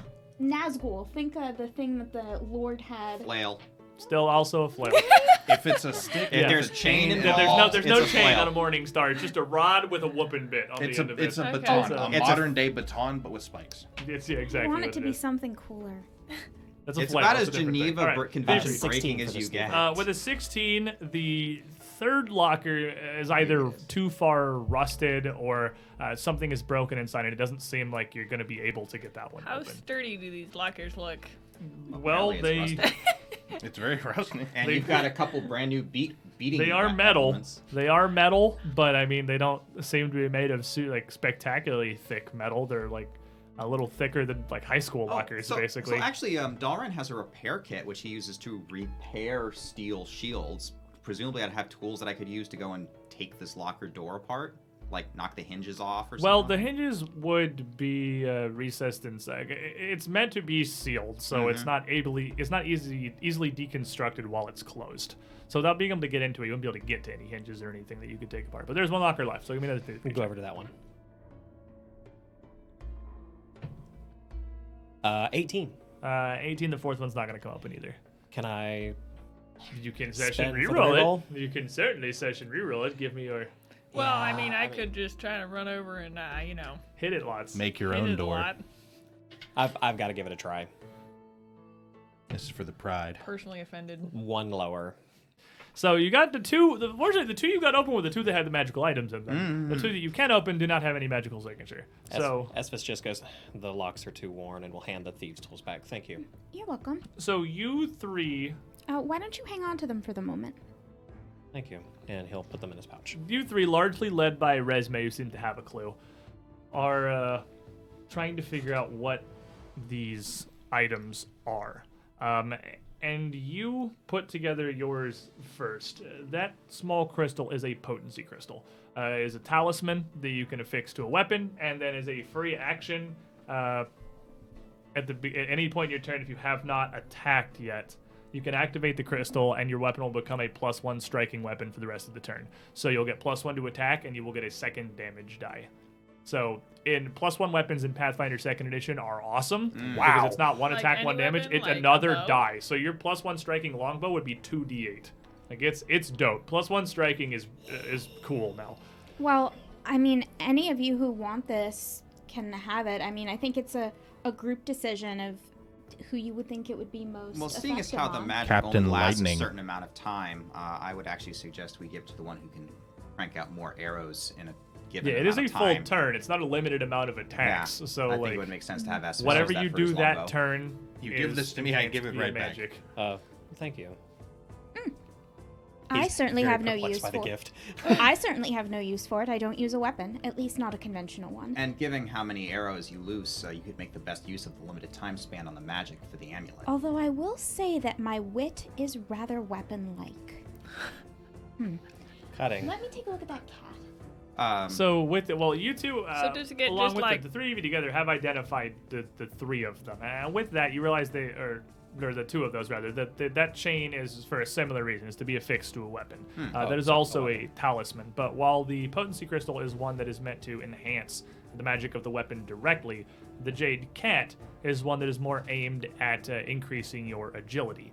So when you envision the cat, rather than enhancing, and this affixes as an armor talisman, not a weapon talisman. Okay. When you activate the cat, it will make you slightly faster, slightly quicker, more reflexive, more reactive, and it will actually increase your armor class by 2, as long as you are not wearing heavy armor for the remainder of the round. Oh, I like That's right. that. You could totally do that, yeah. Darn, And I don't have a shield either. Darn, I think this would work very well for you with your fighting style. I think you're right. Thank you. And What about that hammer? I'm so glad everyone's... That's just a silver hammer. there's nothing magical about Okay. that. It is a hammer. It's not made of steel. It seems to be silvered or made of some kind of shinier silver. That is a low-grade silver. Which Esphus was going to give to you, actually. Low-grade silver okay. Morningstar and a Give me low-grade a silver light hammer? hammer. Just in case. Is the hammer martial? A light hammer they're both martial, I believe. Can you use it? The only weapon I can use is a scimitar, and that's just because Oh, of my oh, god. sorry. So those elixirs that you found, Roar, those two elixirs are meant to allow you to find your way in darkness, not through sight but through hearing. They fundamentally, in layman's terms, will give you echolocation. So when you drink the elixir, I believe it's for 10 minutes. I just had this open. Yeah, for 10 minutes, you will be able. Your hearing will become a precise sense, which means that you can act perfectly as if you could see just through hearing. You come up to bat. I can already do that. And just Esphus pointing at his ears. I suppose we can just A little better carry... than Whisper Elf, but We a can little just- more refined. We can just carry that with us. I'm sure it'll sell for something decent when we get back. So, how are the odds of me, like, tearing open these lockers going? Looking. Well, you could attempt to force them open with an athletics check. I mean, I could take a look at one of them. Forcing it open with an athletics check of 26. Thank you very much. With a 20, She's like, and I'm like, yes! first reason I can. But Buddy just steps up and Tears the feels door a bit, tries right to off. pull on it, and just boots the door into the locker. Impressive. gonna say the town hall walls didn't stand a chance. There's no way this locker door is gonna stand. And this is while you three are still identifying your things here. As you kick this first door in, you find this one's a flail. This one has the chain. A silver flail inside with another one of those lesser echolocation elixirs, and a second elixir without a pouch, and a little rounder, more stout bottle just set down on the base of the locker. This one a almost bright orange. And then you want to try and destroy the fourth locker while you're there, just putting your foot through things. Yeah. No, not so much. Like 14. That one is exceptionally stuck and rusted. Okay. You can barely get your tools in it to lock. You're not very successfully able to boot this one. That fourth locker just doesn't seem like it's going anywhere. Okay. A question about athletics checks for this kind of stuff. Can't you keep attempting No, you until have failed. something? You cannot kick it open. I've tried as hard as I could. Because I know, like, when you're trying to damage something, you have to do it multiple times to break it. You could just like attack it. You could destroy the locker. Like that's a separate thing. You could do that, but that has a very that's going to be It's an certainly extended. going to destroy the potions and elixirs inside. And that's going to take you some time. But like your attempt to force it or pick it is you try and you passed or you failed. There's For, no like, more taking getting through a 10. There's door, no you more can just taking break the 20. door 'cause you Yeah, need to get through. you can't just sit there and roll a bazillion times. That's like your ability versus this thing. Yeah. Did it work or did it not? Okay. Well, all right. Well, this was very profitable. I wonder what's... And that's just the lockers right inside the door. You know, for all We our haven't even gone flailing back here. about, it finally paid off. My grandmother thought it would be useful to know how to get into locked places. my Makes sense. So does anybody know what these shiny weapons are for? Cause hitting things. You hit evil things with them. yeah, but what's the difference between this weapon and my weapon? 'Cause It's they look- worth more. It looks shiny and it's probably worth more money. Oh, okay, cool. Although I have heard of lore that there are certain creatures, I can't recall specifically which ones, that silver in particular is effective against, but maybe the Hell Knights were hunting these types of creatures, although I don't recall any mention of it. I guess, can I toss Does some knowledge anyone- religion at that? That would be a knowledge religion. I would Hell Knights? say not a religious order. Oh. It'd be society if anything. Not with Hell Knights. I mean, I'm trying to think what a silver weapon could be used for. Well, does anyone have Showing like status. a combat-related lore that would be accurate? Survival I have check, possibly. Even. Elven lore? I mean, I don't know if have that would survival. work. I would give you Arcana. I have You all do of these Arcana. things. What Yeah. is the new Outsider? Because Outsider does not appear to be a type anymore. That's nature. Is that just nature now? Well, if it's outsider, that wouldn't. Hold on, because I follow. can find this Maybe occultism? via Might be the occultism. I thought it occultism was is what nature. I would think. I'd take an occultism check because yeah, demon's not on my little creature trait thing, so that's not a type anymore. Neither demon and outsider are types. Like what the heck are those classified as now? I want to know for personal reasons. I have confusion Creepy weirdness. because this thing has got a No. Okay, I didn't need it. No, he's looking it up. 87 in this book. 87. And this You is got an why we have 87? like 15 rule books in the This is room. Devil. What? But devil's not a type. Oh, they're all fiend now. Okay, they're all just Oh. classed under fiend. You Ah, feed so what is- them. Outsiders, demons, devils, that's all fiends now. That actually is religion. It actually is religion. then- Okay, so then I get a 15. So you would know that there are a variety of not only fae, but largely demons and devils, which are quite resistant to traditional mortal steel. But silver is much more effective against them. Fair enough. However, these weapons do seem to be made of low-grade silver, which means silver is a much softer metal than steel. There's a reason we make steel weapons. Right. So these weapons are quite fragile. Like, And only they're... are they made of pure silver? Like they didn't just plate the things? Well, the low-grade silver is they are It's a silver-plated, silver but they are alloy. silver-plated in like an alloyed silver. So let me actually double-check exactly what that tells you, because again, while we're setting off at this beginning of a second edition adventure, I would rather learn things correctly while we're doing the initial learning. Now let's And- just wing it. We'll be fine. Yeah, just make everything up as we go. We'll only technically be playing Pathfinder We'll do it second live. edition at a certain point. We'll just be going bananas with whatever I decide is happening. I roll a plus 23 to flip. So, with low grade silver, Yeah, they're just significantly less durable. They're just silver plated. So they are only going to be a little more valuable than a traditional one. Well, they still are a good deal more valuable. Like there's not Silver's a phrase still anymore. It's like anyway, yeah, like it's since literally everyone I'm sure has society and could roll them and someone will hit 14. A one bulk weapon that's low grade silver plated is worth 20 gold. So I Wow. mean they're pretty valuable. I mean it's a lot of silver This to is plate cash the, money. Dang, the blade in the okay. head of a weapon. So they're still pretty valuable. And we might actually run into some kind of like but creepy the monster who needs these. the so- difficulty is that again they are phenomenally breakable. So where you have like a normal steel weapon, a silver blade, for instance, is hardness 3 and only has 12 HP. Okay. So like they are quite fragile. It's not just gonna break from you swinging it around, but they could very easly If be someone starts damaged sundering or, it, if, or if if it- anything really happens to Ooh, it. I they're- like it when okay. you use the word sunder. They're just they're just quite fragile. But they are also silver plated and quite valuable. I wonder what's through that door. Well, I mean, you want to check out the rest of the rooms? There might be something in those cells back there. Sure. And there is the cells do go down some way as we hop back over to here and you make your way into the eastern wing here. It actually looks well. It's not great. It's not fantastic. Are there rats here? It's not rats. But in the further wings of the cells, there are some rag-covered bodies, like so badly decomposed by this point that they're just bones. Gross. Yeah. It literally seems like they were just left here. Yeah, actually, in our low light, can we see further? In second edition, low light no longer extends how far you can see. It just means that dim light is exactly the same as normal light. to you, Okay. Which I'm okay with because that's a million times easier to run. Yeah, agreed. That's It's true. just there's no dim light has a concealment That's penalty. way and you ignore nicer. that entirely. For you, I mean.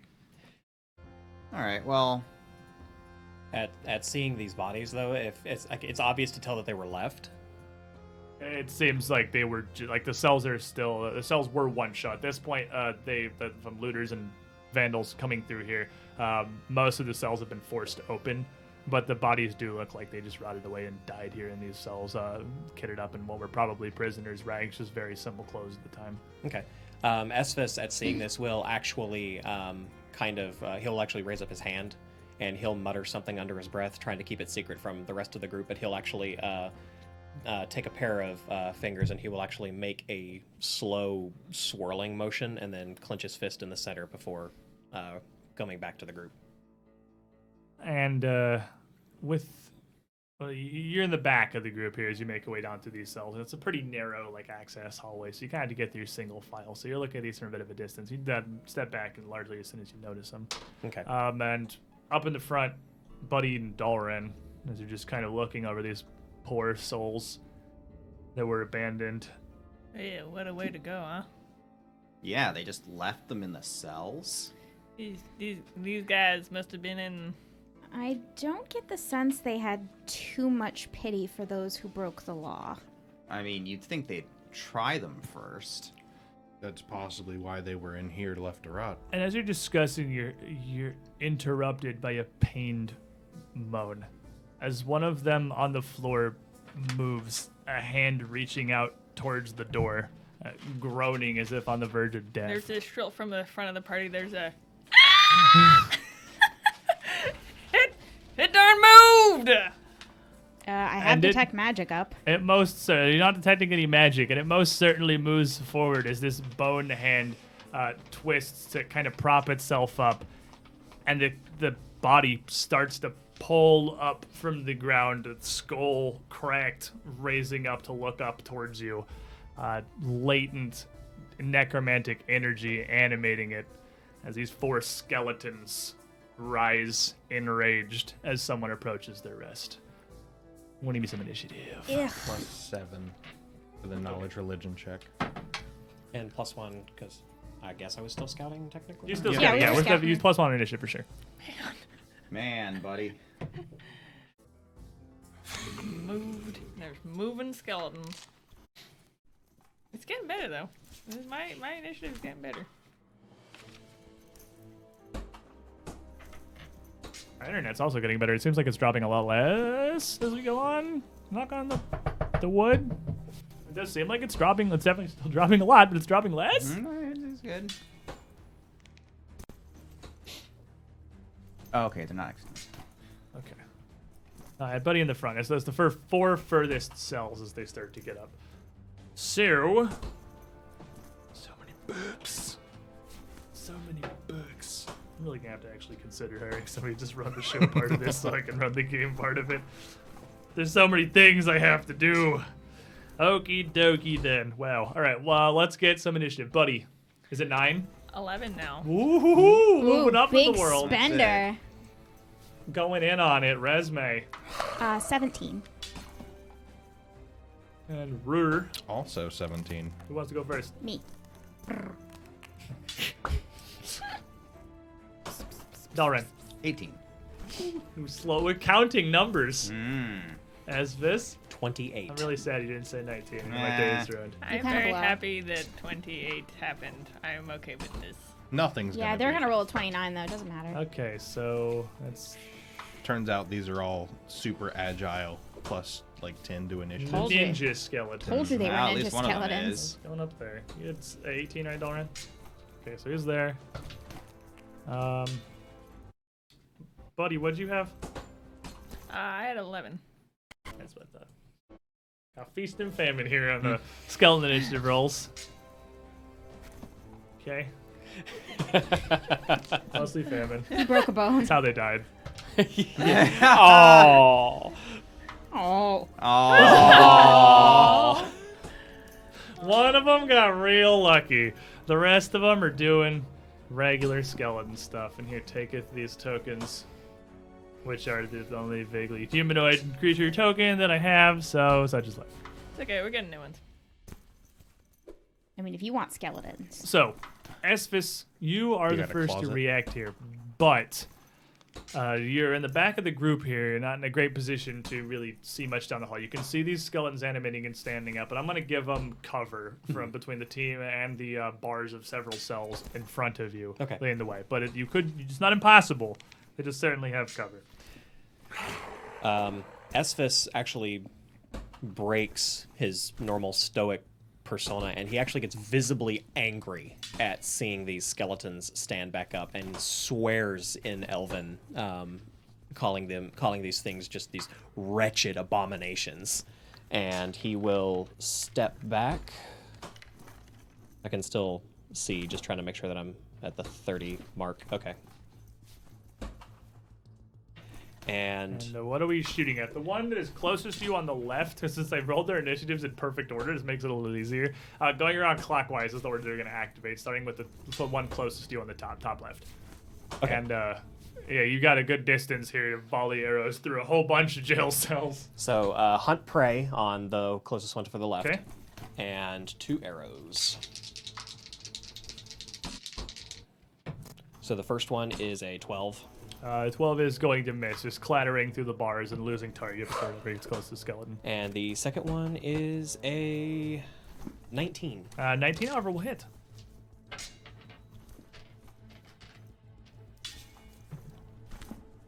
Oh, wait. I put the thing on my... If you want to activate that, it's as a free action. It's a consumable, so you will burn it and it will be once. gone. Yeah, Oh, it okay, is so once. Okay, that's That's fine. not like a permanent weapon enchantment. That is you get one turn of go nuts. Okay, then no, I will not. I will Okay. not do that. Okay. I did not clarify talismans were consumable. Okay. Talismans are consumable. Okay, talismans are consumable. Okay, 3 points of damage to that skeleton. So as you shoot the arrow, your arrow strikes true here. The second one sailing straight through the bars, but just also equally passing through the skeleton's rib cage as he stands up. It's just a body of bones, and the piercing shots of your arrows seem like they're woefully ineffective against their bodies. Okay. It does no damage. Okay. Well, technically it does 1 damage actually, because that's as low as it can be reduced these days. Yeah. Okay. That's it for my turn. All right. And that will bring us to that skeleton, who, with Buddy right in front of him here, who is panicking at the sight of the undead rising, is just going to reach out with clawed hands, just lashing towards you. And you have your shield raised because that's your exploration action, so you're always very ready for this. AC 19? Yeah. Alrighty. He is going to miss the first swing. He's going to try again. Math. He's going to hit you with the second one. And he's going to miss the third. So as he swings 3 times, he just once catches you with this filthy claw. The bones of his fingers almost having been ground down to points as he rakes towards you. And you are going to take 4 damage. They don't have weapons or anything, so they're not great at rending through your armor. They don't seem to be able to do a large amount of damage to you, but there are 4 of them closing in. Dalren, you're up. Resme, you're on deck. Okay, so Dalren, seeing Esvis's shot not being particularly effective against these bony skeletons and not thinking that the point nor the slashing of his geese armor are going to be very effective, kind of mutter a bit, oh goodness gracious, looks like there's nothing for it, and lightning again will wreathe up and flow about him in an aura. And what he's going to do is just step to the side into the cell, next, directly in front of the skeleton that just went. And he's just going to short haft his geese arm and just stab it through the bars, but this time using it as sort of a conduction point just to channel lightning into this body. All right, and it's going to have lesser cover still through the bars, but using the point of your geese arms would be great for this. So that's going to be a 19. A 19 will hit. That's going to be 14 lightning damage. Now, with 14 lightning damage, these bones don't really seem like they're old and dry, and they don't really conduct electricity at all. They seem like they're also... your knowledge. Yeah. That would have been relevant right now. They're skeletons, and they're hard to hit with piercing. Okay, so as you land the second one, I'll roll this in. As you land the second one, you hit it with enough force that just a blast of electricity, the sheer concussive force of that swing blasts the skeleton apart, eradicating it completely and just sending the bones flying, clattering against the bars of the cell. But you do notice they don't conduct at all. And Roar in the back, as he sees these come together, he's a bit slow to react down here. But you would know that these skeletons, one of the most basic forms of undead, they're regularly a menace and difficult to deal with because there is just so much that is not terribly effective against bones. Piercing weapons are near useless. Slashing weapons are near useless. They can't burn. They can't be electrified. They don't conduct. They can't be frozen. They don't experience cold. So there are much less effective ways to deal with them than like a regular zombie or like animals out in the wild. So it's largely bludgeoning or acid magic are the 2 most effective avenues of attack. Or, of course, Divine or good energy. Good energy typically works. But that one is going to be knocked down, but in a single blow, even with his resistance. They are, fortunately, quite fragile.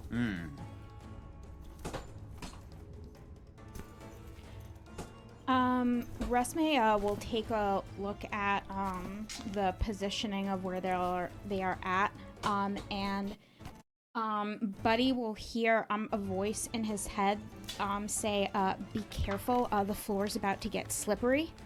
And she will cast Grease on the 2 zombies to her right. These things look kind of clumsy, and if we can knock them down and get them prone, it'll probably be easier to take them down.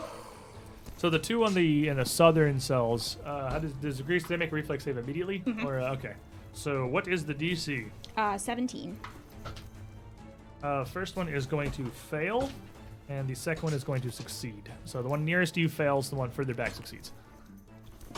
So what happens? That one in the back, it didn't print out for some reason. Oh, let's go. We have the rollback. I can let go. Sorry. That's good. I can go to spells. I thought Which it are printed, but it fortunately did alphabetical. not. So with that Grease, which is here, and you throw it in an area, they make an acrobatics reflex save or an acro check or fall prone.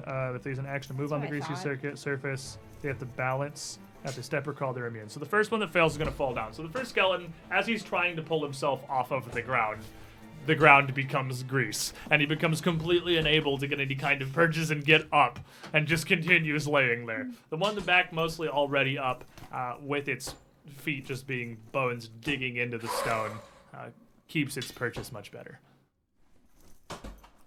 And that's it. 2 right, so actions and then 1 action to message him. Oh, okay. All right, and then Roar and Buddy, you're on deck. We have You won't be last in initiative someday, I promise you. Okay. undead abominations disgracing our presence. The light will be channeled to its full vigor, and a heal will blast out, both restoring Buddy and harming these undead abominations. I love heal in second edition. Yeah, it's pretty awesome. Cool. Yeah. So this wave of energy comes out For 6. 6 Across all of 6 us. damage, 6 healed to every member of the party, and 6 damage dealt to each of the 3 remaining skeletons as the blazing light of Sarenrae fills the prison, All right. smiting down the 3 remaining. And what happens? The undead will not be welcome in my presence. Amen. As light shimmers out and they just disperse, falling into their piles of bones as they were.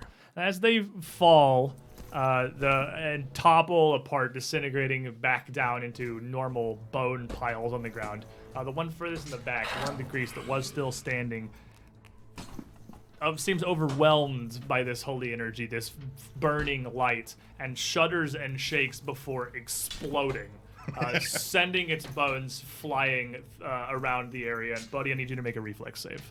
Oh, I'm super reflexive. Not to worry. Oh, this is the wrong dice. That's what your wife said too.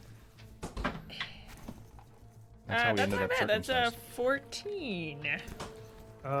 With a 14, you are going to succeed. Oh yeah. Because they're I'm level telling you, man. -1, so it's a level 0, DC. So you're going to take half. You're going to take 2 slashing Very damage nice. as this thing erupts. The one to the north, energy fills its skull as there's glowing beacons of necromancy form, and it screams in a terrifying shrill shriek before collapsing. The one that was laying in the grease, both with grease and blood starting to ooze out from its joints before it just falls into a pile of once more dried bones on the floor. All smited away by this cast. Smoke. Smited. Smoke. Smite, mighty smiter.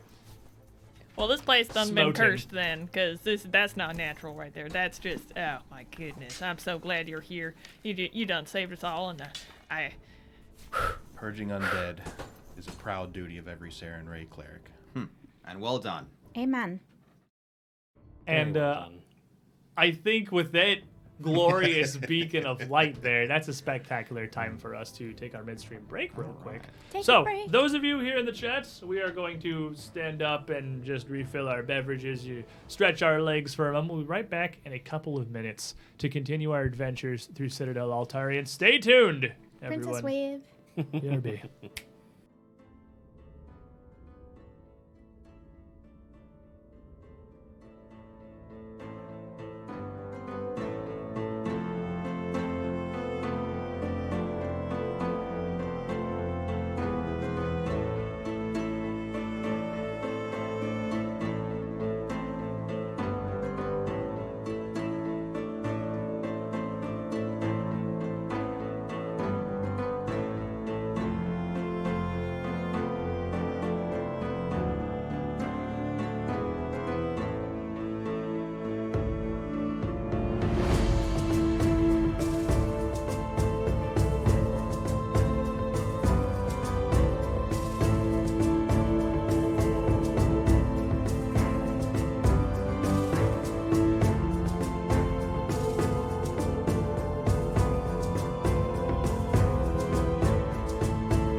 Welcome back, everybody. Oh, dead skeletons. Thank you. I love a handful of dead skeletons. Welcome, Bone meal now. the best welcome part of back, waking up. everyone. Again, I apologize for these internet buffering things that we're going to have. This hitching, it is still going to persist in the VOD because it's just what's getting to the site. Because it's just internet's going to do internet things, and of course it's going to decide to do it on Indivisious Day, which I care about so much more than all the rest of the days. But it does look, by these numbers, like it is improving. I'm going to put a giant asterisk on that because it hasn't fluctuated a ton, but it does look like it's been improving. And I can see the connection reading out. I'm almost positive it's just entirely an internet issue, but it may be something to do with one of these new overlays, and it's possible it can be diagnosed. Obviously, I will look through all of this to see if there's any way I can improve this for next week, but I'm pretty sure internet. Apparently, they're doing things in the area. Hey, internet employee who's in my group, make my internet better. I don't have a Viavi yet. I can't do anything. Okay. What the I heck don't- is that? I don't It's know. a special kind of meter. Oh, okay. I don't know what that means. But When it I sounds get one, fancy. I'll come troubleshoot 100% of the house and figure out what the hell is wrong. Okay, cool. I would super love for that to happen. Spectre employee who's part of my group. Why is this happening? Fix it. They've been working nearby on.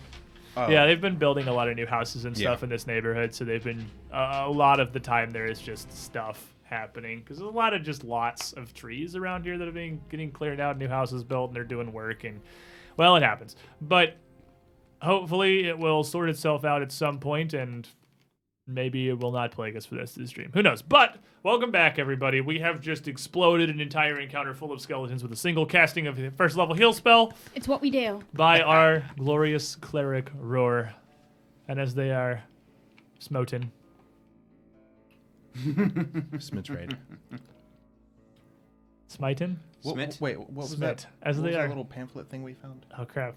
They should have read the Treatise. Tretizi, that's what it Treatise. was. They didn't they They weren't should have prepared. read They the should have Treatise. studied the Tretizi a little further. I'm not sure if she's going to kill herself or us, but before we push that any further, let us continue here. As these skeletons all fall apart, one of them more destructively than the rest, causing a small amount of injury to Buddy. You are suddenly standing here amidst just dried ancient bones scattered throughout the cells, showing absolutely no sign of standing back up and continuing to try to smack you. Did that one look different from the others? It did not look visibly different now. Okay. Well, I Not don't until it like this. exploded. I don't like this place anymore. I suggest we leave this room. Well, now that I know that there's the scourge of undead here, we can't leave. We have to clear everything. Yeah, but there's no more places to go There in this were no room. other bodies. There Yeah, were- in here we're done. But right, we there were cannot only leave. 4 Oh, no, bodies I don't wanna here leave. in this chamber, I and just wanna all leave of this them rose room. up as skeletons. And now they have all gone back down as bones. Not even Bones, dead bodies, but just everywhere. They're all over the room. Dalren, even though he's still crackling with lightning, he's actually not striding off anywhere anymore. Well, we seem to have cleared out this wing, so we can go clear the rest of the vermin out of this place and actually perhaps make it a bit more habitable, or at least find some evidence. Or anything else left in here to look at, or can we just kind of move on? I believe we're Well, done yeah, with this part. looking through this room here, it doesn't seem like. I mean, they were prisoners. None of the skeletons had anything, and they didn't even have any weapons. They were just scrabbling at you with claws. So there's nothing else that could possibly be found of value here in the prison cells themselves, unless you can find a way to force open that 4th locker. So why on earth are there skeletons that are moving around here in the prison? Why would they keep them here if they were Hell Knights? And I just don't understand why they're here. There is a 4th locker. Do you have to be trained in athletics to try and open There's Uh, nothing no. magical in there. I So, mean, I can take... Dalren is actually just curious now, and he just kind of wants to flex his power. He's just going to take his geese arm, stab it into this locker, and just channel lightning into it, just to try to just do damage to it to see if he can blast the door open. Okay, so you're just going to try to delete the locker door here. something? Yes. Melt the lock away. Okay, so I you could- don't need I to could- make an attack roll, so just give me your damage. Bye. That's going to be 15 lightning damage. So it's a bit rusted, but as you swing your geese arm at this, it's kind of just a rigid plate of metal. And your geese arm doesn't penetrate so much as just dents it inward a little. And then the blast of lightning sends sparks and arcs flying out in every direction around. And an impressive display of fireworks. You pull your weapon back and nearly nothing has happened to the door itself. I mean, they were meant to be secured lockers for Hell Knights. Even in their kind of aged state, the rust is mostly just superficial and on the outer layer. If you think Draconic Contempt is going to content itself with losing to a locker door... What is the most damage that you can do? The most damage I could theoretically do would be 17. Assuming I don't critical it. I actually don't know that you can't critical structures in this, so if you want to roll another couple attack rolls and see if a critical, just roll and see if any 20s come out. I mean, I'm in Dragon Rage for another 7 rounds. So he's gonna sit here and just beat his geese arm against I could the try door. and pick the lock. I mean, and there's not gonna be a lock real soon. You're gonna have to get past these to slam Okay. it. You want to just Am get I like a looking for a handful 20? of d20s Yeah, and sure. Sure. tell me if any of them come out. Let's just say like an 18 plus. Sure. That's 7. That's perfect. How many rounds of Dragon Rage I got left? Let's see. I have a 19. There's a 19. Yes. Give me that 1 damage roll. Welcome to standing up school. I'm not picking And it. you fail. Not great with dice. It's okay. That's cocked. That's a cock die. Very cocked. Okay, so that's a total of 20 lightning damage. With 20 lightning damage, you're going to sit here and hit it and hit it and hit it, just jamming your Gusarm's blade into this over and over and over. That one's With these lower. blasts surging through the room. A thundering sound, near deafening to everybody in here. Until finally, with one mighty hit, you strike and surge some of the lightning into the door itself, rather than just blasting it around, and are left with what looks like in the center of the dent. There's a little hole, maybe. It looks like you made that's probably a gap. It probably goes all the way through the front door of the thing. It's not going great here in the Bashing the Locker Open Academy. Can we leave now? Well- This is silly. Now that this door has been thoroughly jarred and the rust has been shaken off of everything, I'm going to attempt to just open it. With athletics? Yeah. All right, give me an athletics check. There's nothing magical in there. I just want to open it. I could tell. It's probably loose. Does an 18 get it?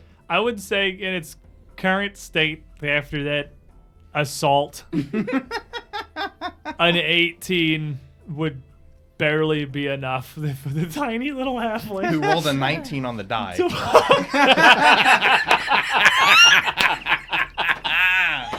To walk up after he just goes You bananas just got on so this embarrassed. thing. And just wrenches the door off. Dragon A Rage little- calmed down after smashing into it so often, and then like just dislodges it. comes over and pops it open. I Excellent, go it to worked open out. it and the hinges just break. Just And the door just comes off. Dalwin, you loosened it. Yeah. You loosened it. So I did. One. and you wanted to leave. It was already broken. So Everything in it's going to be broken too. in there, it looks like still open now. what would probably be a fourth one of the lesser elixirs of echolocation. From all of this assault on the locker, the glass has shattered and it's just leaked all over the little leather satchel. It looks like there was a bound scroll as well, that the metal collapsing out, the shards of glass have ravaged through a bit. A bit of the elixir has soaked into it. Opening it up, it appears to be a magical scroll, but it's also unusable. Mm-hmm. But there is a low-grade silver mace in there. That's money. So Cash money that's is good. still in there perfectly fine. Little moist, I'm but otherwise uncomfortable with okay. how close 19 is to 1 on dice, by the way. Or 20 to 2. Mm-hmm. You can get, like, we've had a couple in our past campaigns when we had roll 20. So upside of roll 20 is seeing the dice rolls. So you go 22. Just that last little facet turn from a, Or when it says 3 on the die and the chat roll says 15. yeah, it's a magical. Well, unfortunately, we don't have that anymore. That's Yeah. gone forever because we're rolling real dice now. But yes, you do recover a fourth low-grade silver-plated weapon. We're giving you a flail, a light hammer, a mace, and a morning star. All right. 4 assorted grades of mallet with which to bap. And one of them mutants. is indeed a flail. One of them is a flail. See, I knew it was going to happen. It was in fact I'd coming. get there. So with these weapons in Pathfinder 2nd Edition, bulk is a bit more or less of a thing. It's a much more streamlined concept in carrying capacity. But each of these weapons, I believe, are all one bulk, with the exception of the light hammer, which is light. So I could carry the light hammer around. I could carry all of them. okay, We're just gonna give you all of them. He's gonna have a bunch of silver mallets around your belt, or just packed into your bag. His Yeah. handles all probably heads just all propped up on the outside, a spiky ball on top of a mallet, a chained flail hanging out of the back. You just got the sack of silver whooping hammers. All right. I guess let's trek back and take a door we haven't taken yet. Mm-hmm. So That is if we haven't woken up the entire castle. Nah, Eh, we're you deep know. enough in here. It'll be fine. you have largely explored. This is the last unexplored room. Yeah, this northern wing has largely been explored now. There's nothing back in here you haven't seen. For the sake of my annoyance being sated, could you bring our thing into this room and clear out the corner of the room that we would have very obviously been in? No.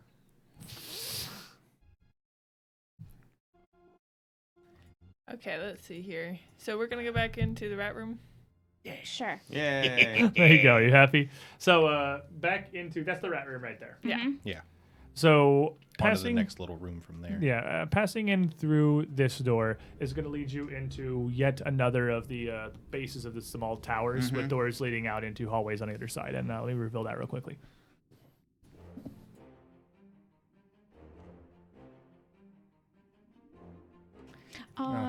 So, oh, there it is. I love that. That door effect. So there's something I still really don't understand.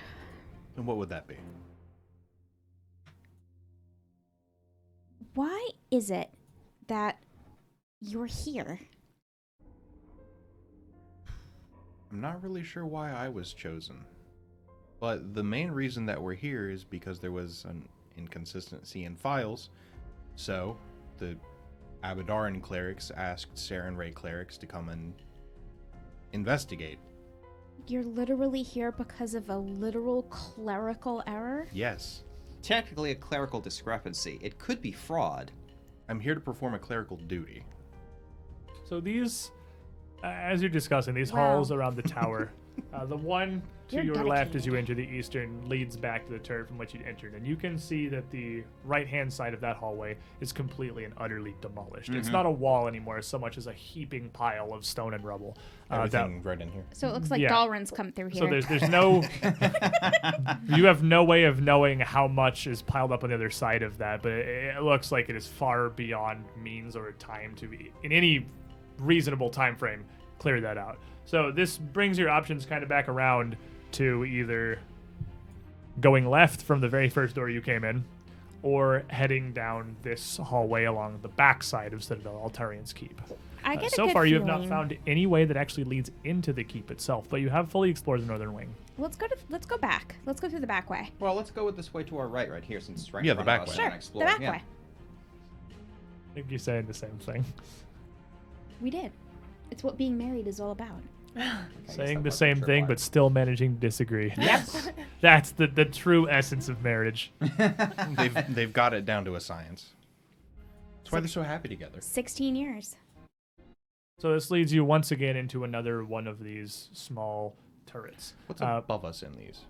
These are fairly low ceilinged. The hallways around these, because the keep does have an upper level, the hallways are surprisingly tall, but just towering stone rectangles with nothing but support beams above you. And these towers, the ceilings are a bit lower, maybe 20 feet overhead, with just a visible wooden ceiling where once lamps or banners had hung.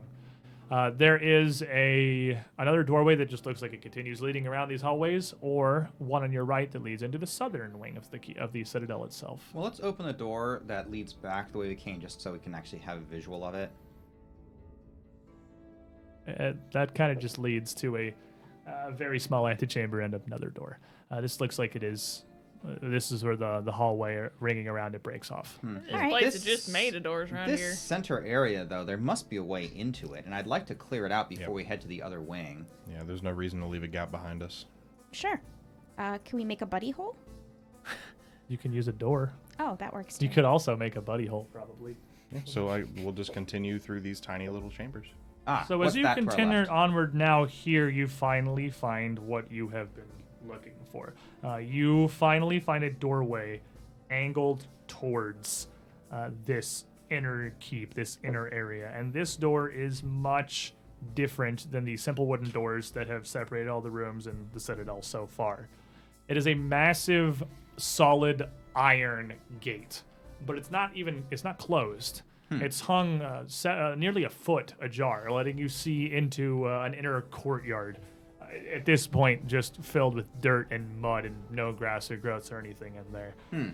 But as you come out through that doorway around this ring to this open iron door, you can hear a lot of disturbance on the other side of it. You can hear a series of barking growls, permeated by the occasional rolling hiss.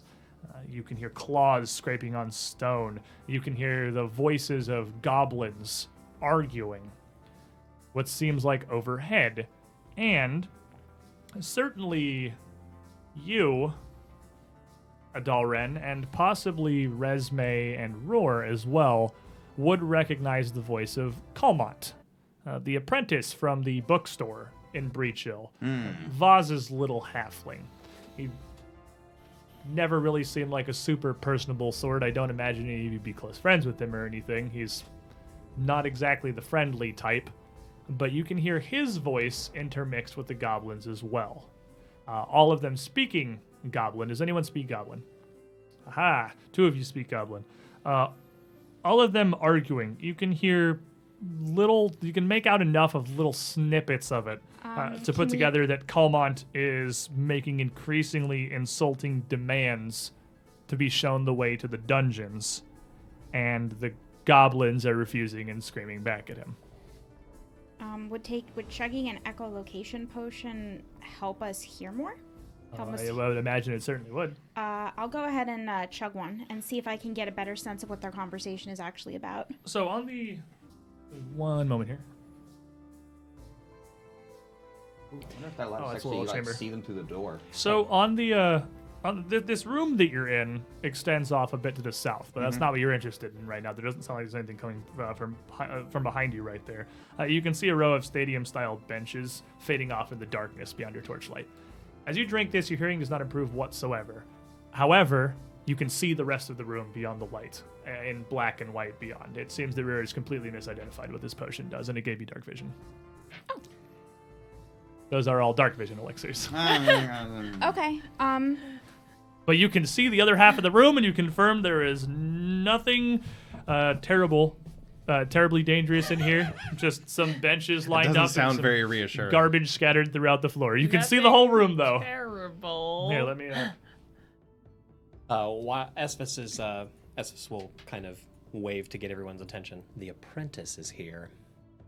Yeah, he seems to be trying to convince the goblins to take him into the dungeon, but it doesn't seem to be working out for him very well. Well, if his day is about to get a lot worse, I think, we're going to apprehend him and take him back to town to face justice.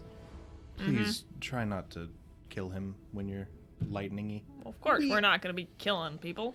He seems to have a bit of a temper when he's like that, so... Yeah. He's we've been dealing with riffraff around here. He ain't some kind of murdering, lunatic or anything, aren't you? Yeah, are you? Certainly not. Certainly or not? Certainly not. No. Certainly. Yeah, that's what I thought. We'll put him down and gentle him up just enough, as you would say. Quiet. Let's keep our voices down, because if we can hear them faintly, doubtless, if we speak loudly enough, they can hear us. So they're kind of yelling. Yeah. They're pretty loud. They are not we hear subtle. them through the door. And you can barely make out little snippets of actual words that they're saying, and they are screaming at each other. I don't think I have a mirror. So do we know which direction I have a mirror. Do you need something? May I see your mirror? Of course. It's hard to through this iron gate. It's hard to tell what direction. It sounds like they're up above. So I'm actually going to take the mirror and just kind of poke it through the ajar door and just use it to see into the room beyond the door. Look at this man and his giant brain. Look at it. Look at this gigantic noggin here.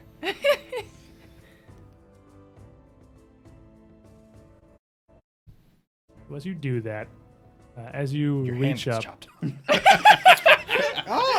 You got Charlie It's Sheen. Charlie Sheen. the door, and outside there. This is the inner keep of the citadel. There's no roof or anything, so this whole area is fully lit. So let me. I know how I can do that. Going to take me a second, though. Okay. That was a really good idea. Well, it just occurs to me, since we're not entirely sure what's back there, it might be a good idea to... Boom. Oh my goodness, what is that?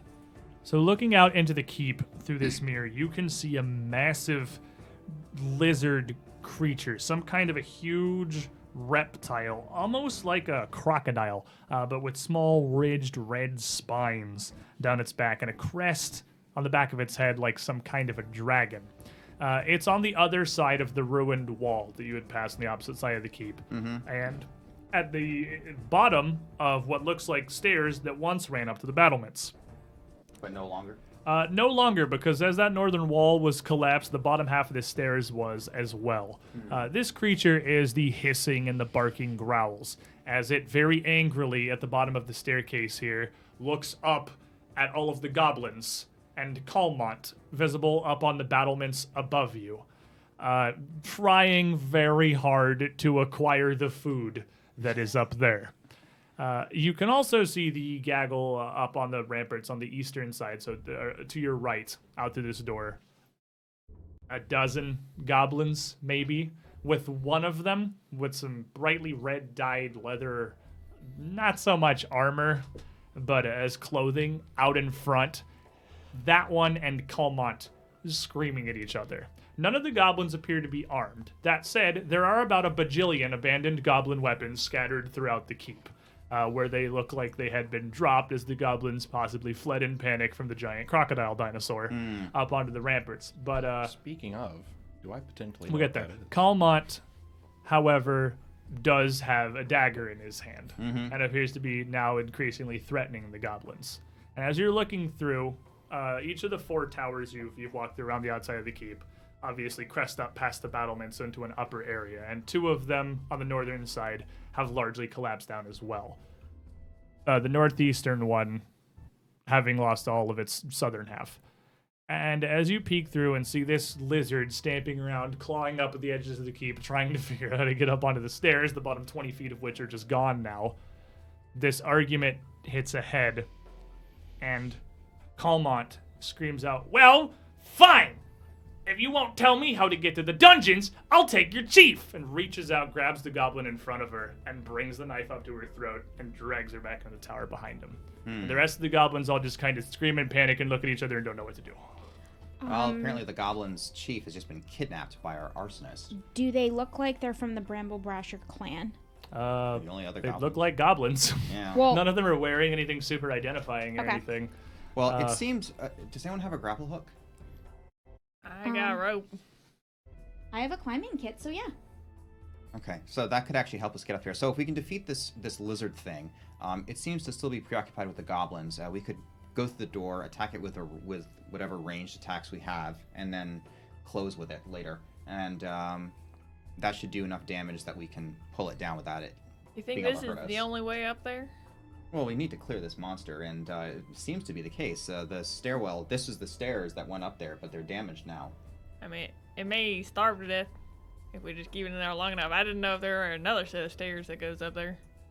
But maybe not. If it's a fortification, I don't know. It's Yeah, not my I mean, area you've of been pretty expertise. much all around the outside of this keep, and you haven't seen Okay. any other signs of another way Generally, up when you there. get into fortifications like this, you only want one way of getting up, and you want it to be centralized because that's pretty much the way to keep it mostly We've made secure. a lore check of some sort on the outside, Yeah. and that's exactly correct. You wouldn't want any way up to the keep from outside of the keep because that would defeat the purpose of a keep. The whole goal of a keep is to be like a last bastion, a last line of defense. So you want that one stairwell that all the theoretical archers up on the battlements could just rain down on enemies trying to push in through the last of their defenses. It's unlikely there's another way up. Well, I can try to keep it busy. I can be very, very fast and Well- very flashy. I think we can do the best to kind of kite it around, but if we're all ready, We have a chief to save.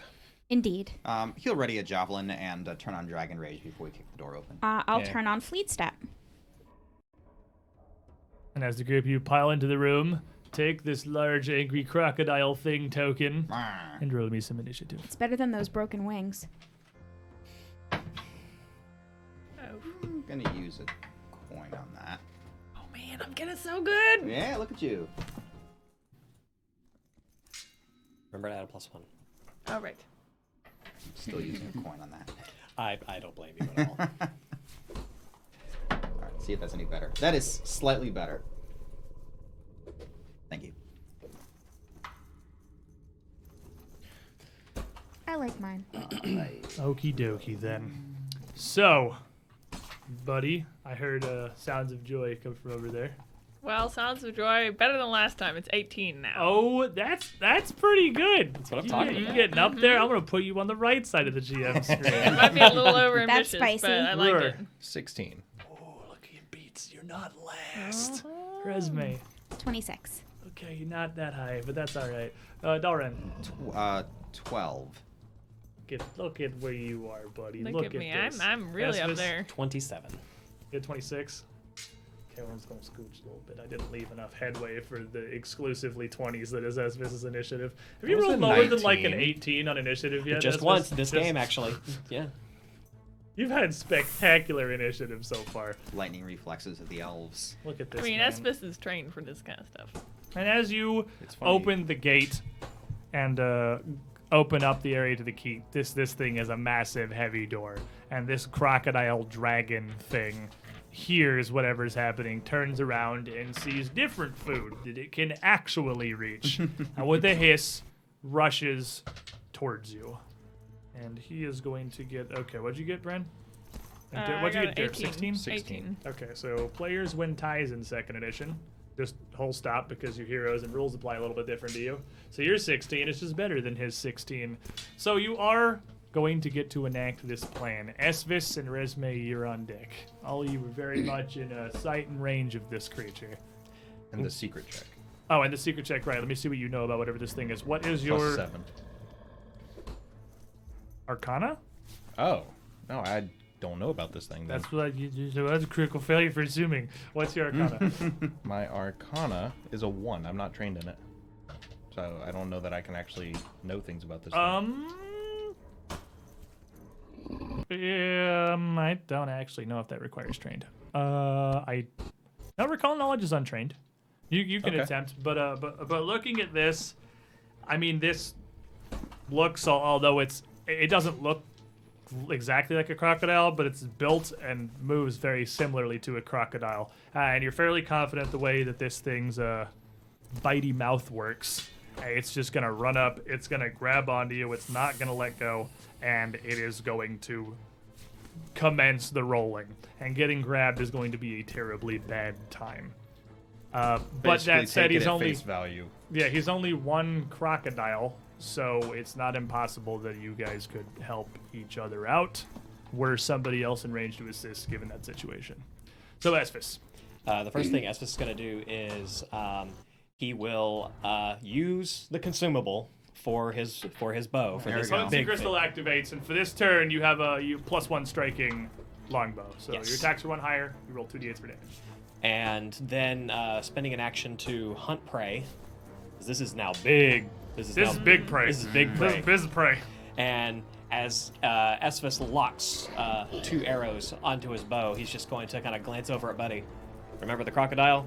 This is not the time to stand in it. And And roll 3 20s. and we'll launch 2 arrows.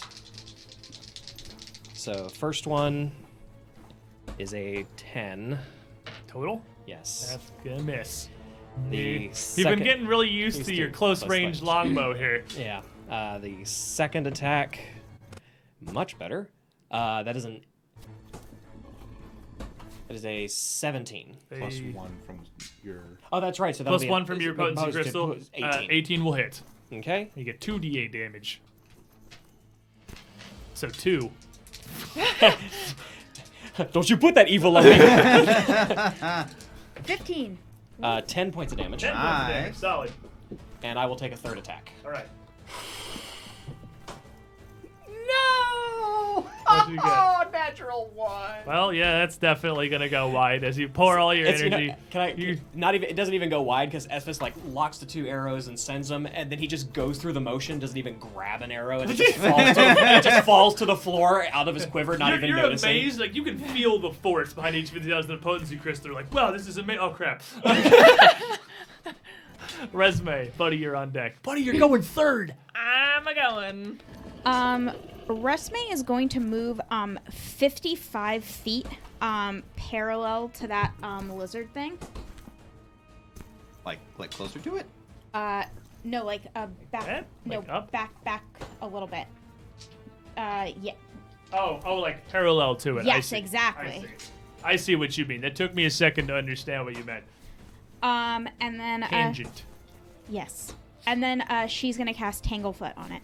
Ooh, is that? I'm assuming that is a reflex save. So as you run up with phenomenal speed here, is that It makes the reflex. No, save. oh, sorry, you're right. that 55? That's one stride action for that 55? Yeah, that is what Fleet does. It adds 30 feet to my movement speed.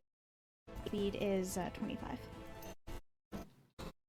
What is fleet? It's basically expeditious retreat. Oh, is it like a It's reaction or no, it's you the have to- level 1 spell she cast before she came in. Oh, before you came Yeah, into the right. As plus- you were raging and you were casting that Yeah, spell. it lasts I for missed- 1 minute. Yeah, I missed casting this spell. I got the raging. I missed that you were casting something. Okay, and what's the DC on the reflex it's save? under- It's gonna be 17. Well, this thing is a giant chungus, but as he turns, he sees you bolting toward this at warp speed, sort of at warp speed. Doesn't have any idea what's going on, but just moves to charge towards you. And it's more through sheer bulk than its own actual reactions. It is going to critically succeed on that reflex save with a natural 20. Okay. It's just unaffected. I mean, Yeah. it doesn't do anything. Buddy, Rory, you're on deck. I see this slight, delicate elf sprint past me. I'm like, holy! And I just take off. I'm gonna run a little bit further right than her, kind of veer off to the right. What's your speed? 25? 25. So I'm gonna go Do right. you want to get further adjacent right. to it or no? No. I'm getting like directly between us and the lizard. Because you can get to there with one stride action. Oh, okay. Sure. Well, no. 25, right? Yeah, 25. Yeah, you can get to there or here. Okay, no, I'm not going all the way over there. I'm Or going like like here. 20. I'm not actually getting 20. No, I'm getting in between me and the lizard. Okay, let me Like- see here. I mean, Yeah, you but can't this get between you and the lizard. that's not like. Oh, that's the opposite of between her and the lizard. No, Oh, okay. between us and the lizard. And then I'm So, going. like, right there? Yeah. Okay.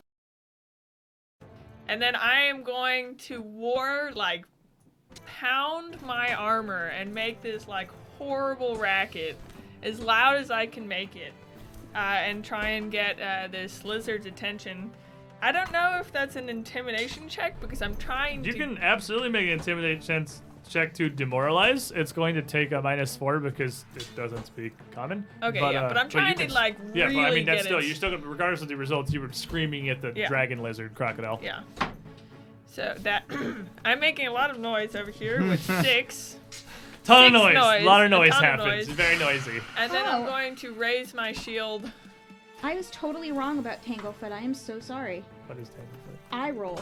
It does not. Oh, well, next time. We'll get Okay. to Yeah, that next time. We'll get to that. Sorry. All right. And then you raise your shield. I'm up. gonna raise my shield, and I'm trying to get this guy's attention. All right.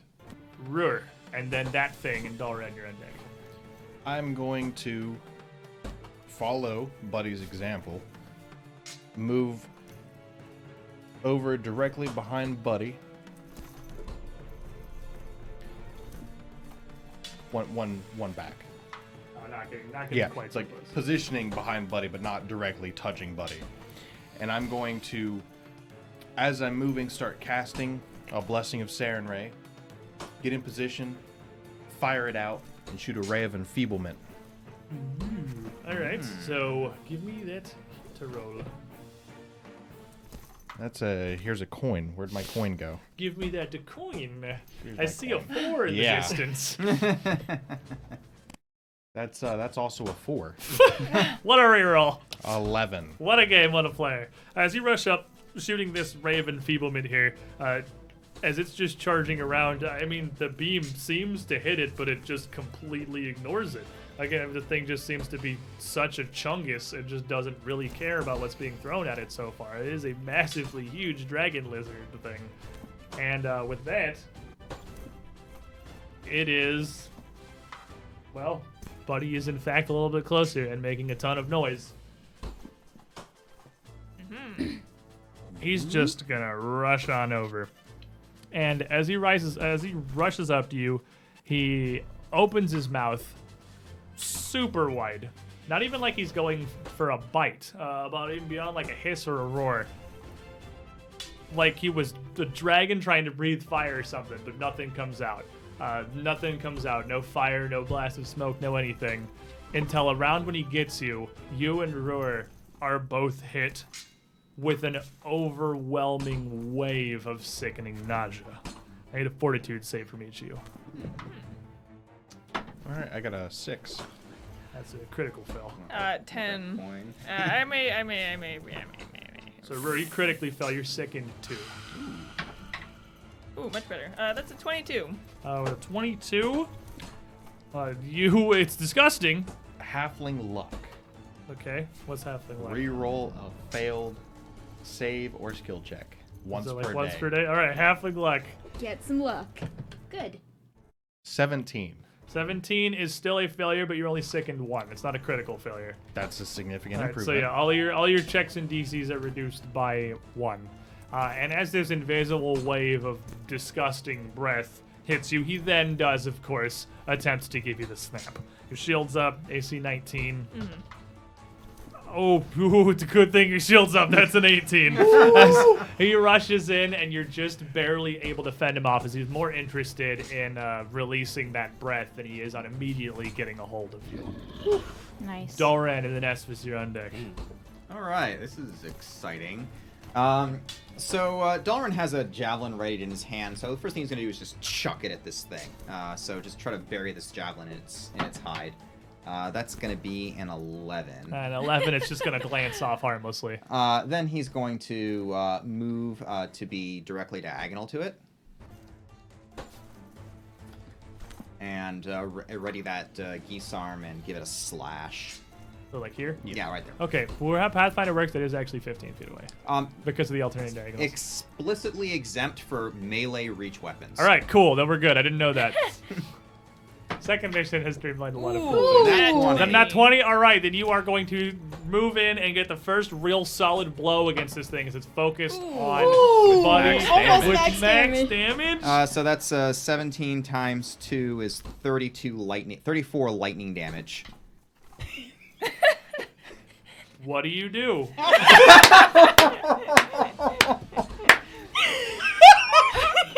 So the holy shit! F in the chat? Holy crap! All right, so so the javelin, right, just kind of sticks superficially in the hide, and as Darn runs up, he'll leap into the air with the geese arm, and lightning will gather around him and just course between the geese arm and the stuck javelin, just drawing the geese arm, smashing into it, cleaving through it in an impossibly wide arc as its innards literally boil from the massive amount of energy coursing through it. Yeah, okay. Now with this just blast of lightning, you near split this thing in half. From the concussive force alone, completely discounting the insane amount of energy that is racking through this thing's body as it dies instantly. And as the thing collapses, he's just gonna look up to the battlements and just yell, "Calmont! Get your sorry ass down here!" He might not be able to hear, but the goblins will think it's cool. And all the goblins look down, and for a moment, their panic is quelled, given They're all pause, stricken. as they all just kind of look down at what happened. Jaws slowly dropping further before the group of goblins just start cheering up on the battlements. And as they cheer and just yell and screech and jump, one of them stops for a moment and then hits the one next to him and points over to the battlement. They all just, all right, and turn back to the tower and continue their much quieter now panic as they look back and forth between you down below and the hostage situation in the tower. I'll yell up in Goblin. What is happening here? Why did he take your chief? And you get approximately 1,000 voices in return as all the goblins yell over each other. One at a time, please. Climbing kit. They stop for a moment Oh, thanks. and then all yell over each other again. Give me your climbing kit. Of course. I think I stopped being sick and I rolled a hard 20 for a wrench. So you retch in the corner, you get over the disgusting breath. Phew, that was sure some bad morning breath over there. That And Dalrin gets a hold of a climbing kit. Can I also take 2 teeth from this thing? If Sure, it you has wanna- teeth. It Does definitely it actually has- does it have teeth? Okay. Yeah, it's got teeth. Yeah, if you want to bend down, he starts trying to get trophy teeth out of it while Dalrin takes the climbing kit and tries to make his way up to the battlements. You take a minute or two to drive a couple pythons into the rubble here. Mm-hmm. It's easy to get them in.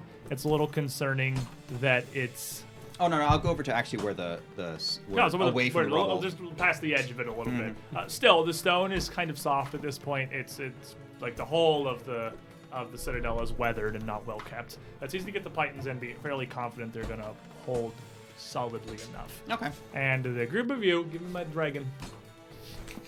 That almost did anything. He made the halfling a little sick. He threw up on you. He made me blow my once a day. That's what he did. The group of you make your way up to the battlements. And are you guys ready? Oh, I'm gonna blow your minds. Everyone has been using Roll20 for I'm about to blow Please your tell me minds. that there's layer triggers. Upstairs. Yes! Upstairs to the upper battlements. I'm a little tingly. Now, up here, you have Calmont back in this first tower here behind the door, the southern side of which is near entirely collapsed at this point. Actually, Ooh, very blue. this for us. As he stands there with one arm around the goblin and the other holding the knife, not up to her neck, but up to the side of her face. And he looks across the group of you as you make your way up, stops his arguing for a brief moment. What? No, who are you? Oh, wait, the do-gooders from town. You were supposed to burn in the fire! What are you doing here? No closer! Oh, cut this goblin's ears off if you don't leave at once! I'm gonna Is walk Dalrin right still in up. rage? Still in By dragon the time you rage? get up there, it's probably worn out. It's taking Okay. you a bit to hammer the pythons in and whatnot. I think the better question is, what are you doing here? But he looks down at the goblin, who's just eyes wide looking at you with a knife Now just- right up against your ear, like holding it up against the side of her head. And let me, Boy, you better not harm that goblin. You I have tell one you what. chance to get out of here without facing serious harm. I will not until these little green pests tell me how to find Alcetta's ring. All So said is you, ring. of course, would recognize that name as your deity, the elven god of travel, doors, teleportation. You've no idea what he's talking about with Alcetta's ring. There's nothing that comes to mind for what that could be referencing. What do you want with... The goddess has a ring? What are you even talking about? Buddy, it sounded like you wanted to yell at this gentleman here. Well, yeah, that's what I was doing. Do you want to roll me an intimidate check? No, I was just warning him. Nope, no, I don't. I just want to yell at him. I'll Well, roll no, an intimidate check. I'm warning him on, you better not harm that goblin as I walk forward towards him. That Okay. sounds pretty intimidating. I mean, I guess that's roll also me an intimidating. intimidate check. Hey. That's pretty good. That's a 17. With a 17, still holding the goblin knife up to her ear, he looks up at you. He's a halfling. Calmont's not a large man. He's the height of the goblin. He's pretty small. He's this towering dude in a breastplate, now absolutely covered in dinosaur crocodile blood from where Dalrin just obliterated the thing. And he kind of like gets smaller as Now you I get closer. ain't here to chop anybody up. Anybody can be redeemed. You don't want to be making any mistakes around here. I tell you what. And he lets go of the goblin. Still holding on the knife, but he puts his hand up, and the goblin immediately scrabbles over towards the group of you. Her hands kind of together. She just makes a really rapid praying motion a bunch of times. In Goblin, I'll say, babbling. calm down. It's okay. Just stay behind us and let us deal with this. Now you made the right decision, boy. And Now he's still holding. He still has the knife, and he kind of points it out towards you. just gonna. What do you even want? Why do you care? Are you after it too? Did she send you? Who are you talking about? This ain't the way to talk to normal folk. You'd better drop that knife right now. Now, just calm down, And please. he shakes his head. And- No, these freaks know how to get down to the basement. They used to live down there. Everyone knows that. They blocked stairs down on the first floor. They can't be the only way down. There's an elf gate down there. Do you have any idea what people would pay for that kind of information? Hey, Well, of Esphus. course. Why do you Bet think you could I'm shoot here? him. Why do you think I'm here? My family sent me to find the elf gate. All I really want to do, we want the same thing. Now, why don't you calm And down he and takes a work step with back us? and points the knife at you and says, No! I found it first. I'm the one who found the research. It's my discovery. I'm gonna get the money. You all better leave. In I don't- Halfling, I'm going to tell him that if he doesn't calm down and stop, there's a very good chance he'll be shot before he can react. If he puts the knife down, we can talk. Whatever's his is his. We don't want to hurt him. Make me a diplomacy check to I make actually an impression. wanted to Either- do that both of you- too. Either of you can do that. I got a 9. I got an 18. You got an 18. You're both kind of working together on this. He tries to assist you, but Hug and Halfling just seems to irritate Calmont further. So he's going to give you a -2 for critically failing an aid. So you get a 16, but still, he looks back between the If two that's of a you. fail, I could reroll it. And then back up towards Buford. He's mean mugging him here, standing all tall with his breastplate covered in lizard blood. I'm walking forward. He's still walking at him. And he just backs up a little further, pointing the knife out almost like defensively now as he's getting cornered into the back of this tower and the closed door behind him. Why? Why should I give you my secret? It's my treasure. Because we don't want the treasure. We were sent to help the town, and I was sent here to find out what is going on. This has nothing to do with the treasure. I assure you, we don't want your money. This has nothing to do with the town. You didn't have to interfere. The fire was supposed to stop them from sending the heroes up here to the citadel so I could find the elf gates. Do you even understand that? Elf gates. Elven What? lore? Do I know what the hell he's Yeah, talking what is he about? talking? Do you, go roll me an elven lore. Oh, sorry. If I could. Sorry. That's gonna be a 19.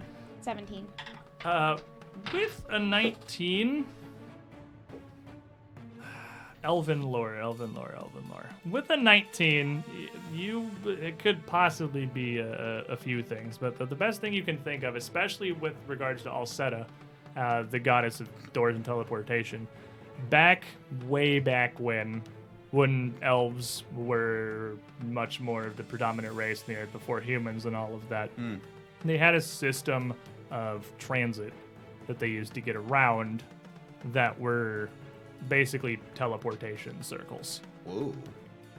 Elf ring, elf gates, Alceta's ring, those all kind of together, seeming to imply he might be talking about an ancient elven travel circle.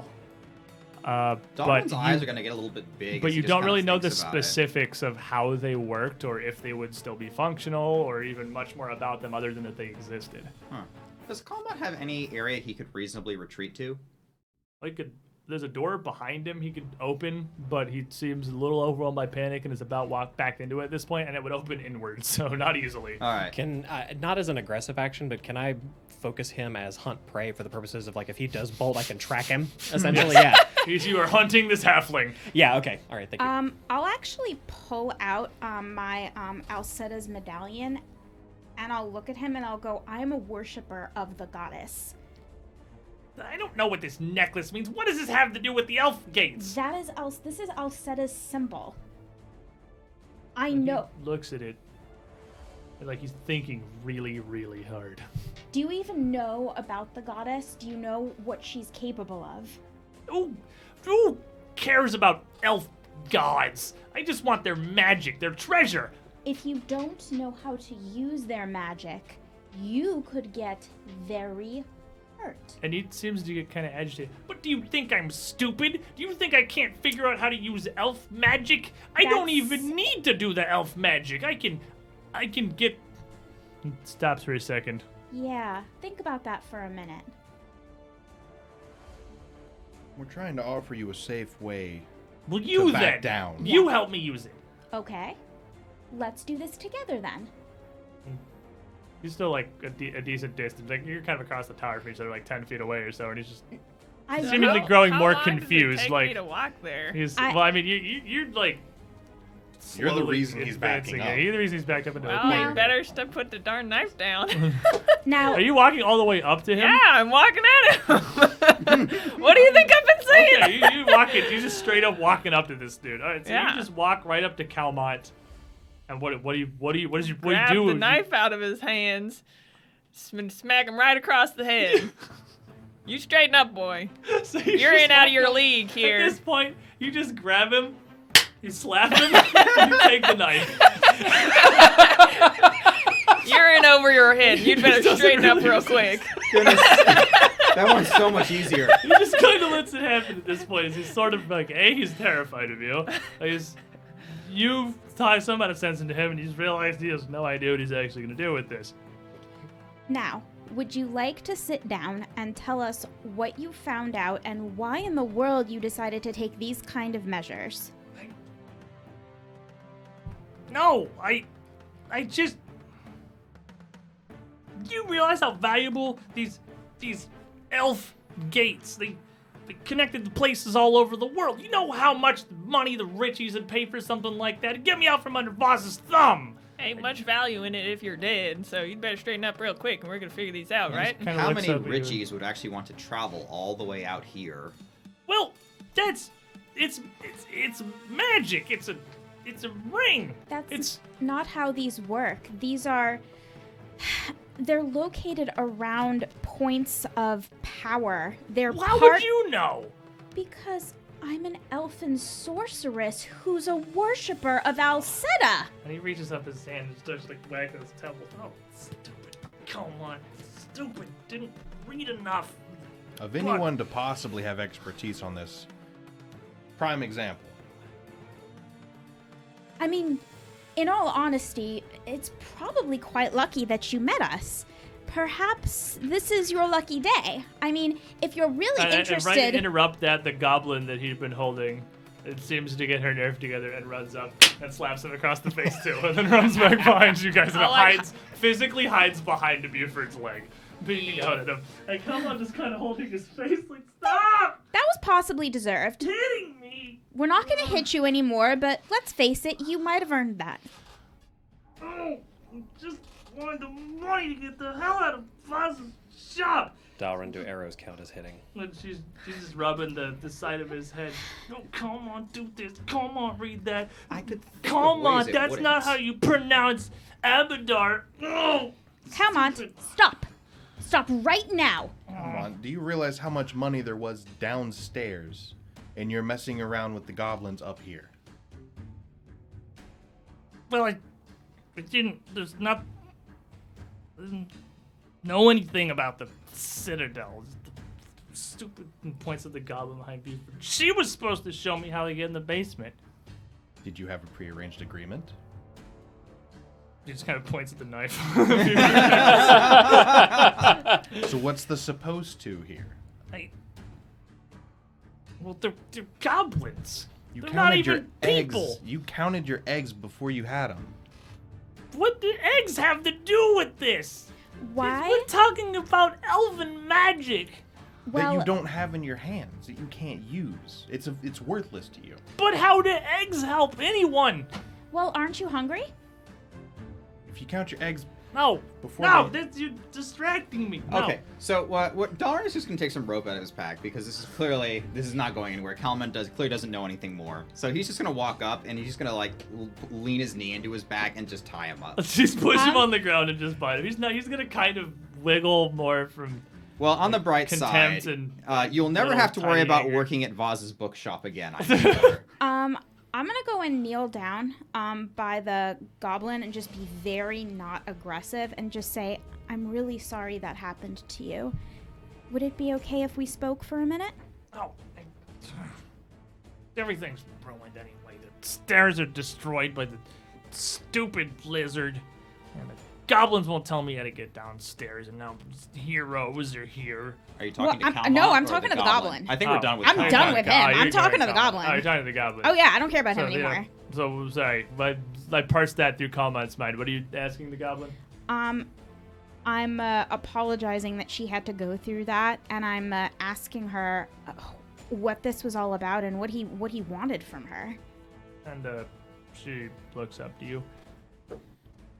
Are you asking her a goblin? Mm-hmm. Okay, so she'll respond in goblin. Yeah! This man wanted us to take him to the basement. That's largely all he said to us, too. I don't know. I don't know anything about elf gates or alcetas or vases. Well, we're here on behalf of your ambassador who was very worried about you. You were sending up red smoke signals? You are friends. Mm-hmm. Do you know Warble? Yeah, we're here with Warble. She's downstairs. The Warble is here. I'm the Helba. I'm the clan chief. Oh, she wants to talk to you. She's so worried about you. You must be friends. You saved the Bumblebrashers from Batman and the Dragon Dog. And so much flailing and shrieking. And she's getting she's clearly coming into herself here and getting a little more excited about this. I'm the Helba. I'm the Bumblebrashers chief. It's nice to meet you. And she shakes your hand. I'm Chill. I'm Resme. We've been stuck up here for so long. We sent the smoke ever since we got chased out of the basements, and then he appeared, and then the dragon dog, and everything. I just want to protect my people, but everything wants us dead all of a sudden. I'm very sorry. Well, you can come down now. We're not going to let anything happen to you. And she turns back and calls out and goblin towards the rest of the goblins who are slowly inched much closer to the door here, now only about 10 feet away from this doorway. And she calls out, "These are Bumblebrasher friends! They are noble heroes!" Nice. And Doran, I'm gonna like a little posthumously give you this hero point for one-shotting my Citadel Altarian boss. Thank So you. you can take that with the 20 and the nat 20 into the max damage roll. we had What a is the, harder time with 2 rats. Oh yeah, 2 rats bullied you. Bootied us. This boss got straight one-shotted, but the 2 rats bullied you for like 3 rounds. Are you Such sure is this life. was the boss? But as Chill turns back around, now slowly starting to get a little more excited, and Calmont's just tied up in the corner, just pouting, curled up in a little ball, inching himself for the wall as much as he can, just like literally thumping his head against the far door of the tower. Warble is so worried about you. Can we go see her so we can put her mind at rest? Yes, the Warble. Is. She looks around and looks back at the rest of her goblins and looks down the courtyard. I don't see her. I thought you said she was here. She's outside of the citadel. We left her outside of the gates. She was afraid. And her face kind of goes a little bit pale. No, we can't go back downstairs. That's where they are. Who's they? like other things? Why? It's a goblin. Never mind. Well, I can't hear. cultists. That's what I did too. I think they're cultists. They called themselves Cinder Claws. Said our home was their home. They threatened to roast us and peel us and eat us. Now, calm down. We're not going to let anyone roast you, I promise. We're much more powerful than them. Please just tell us about them so we kind of have an idea of what they do.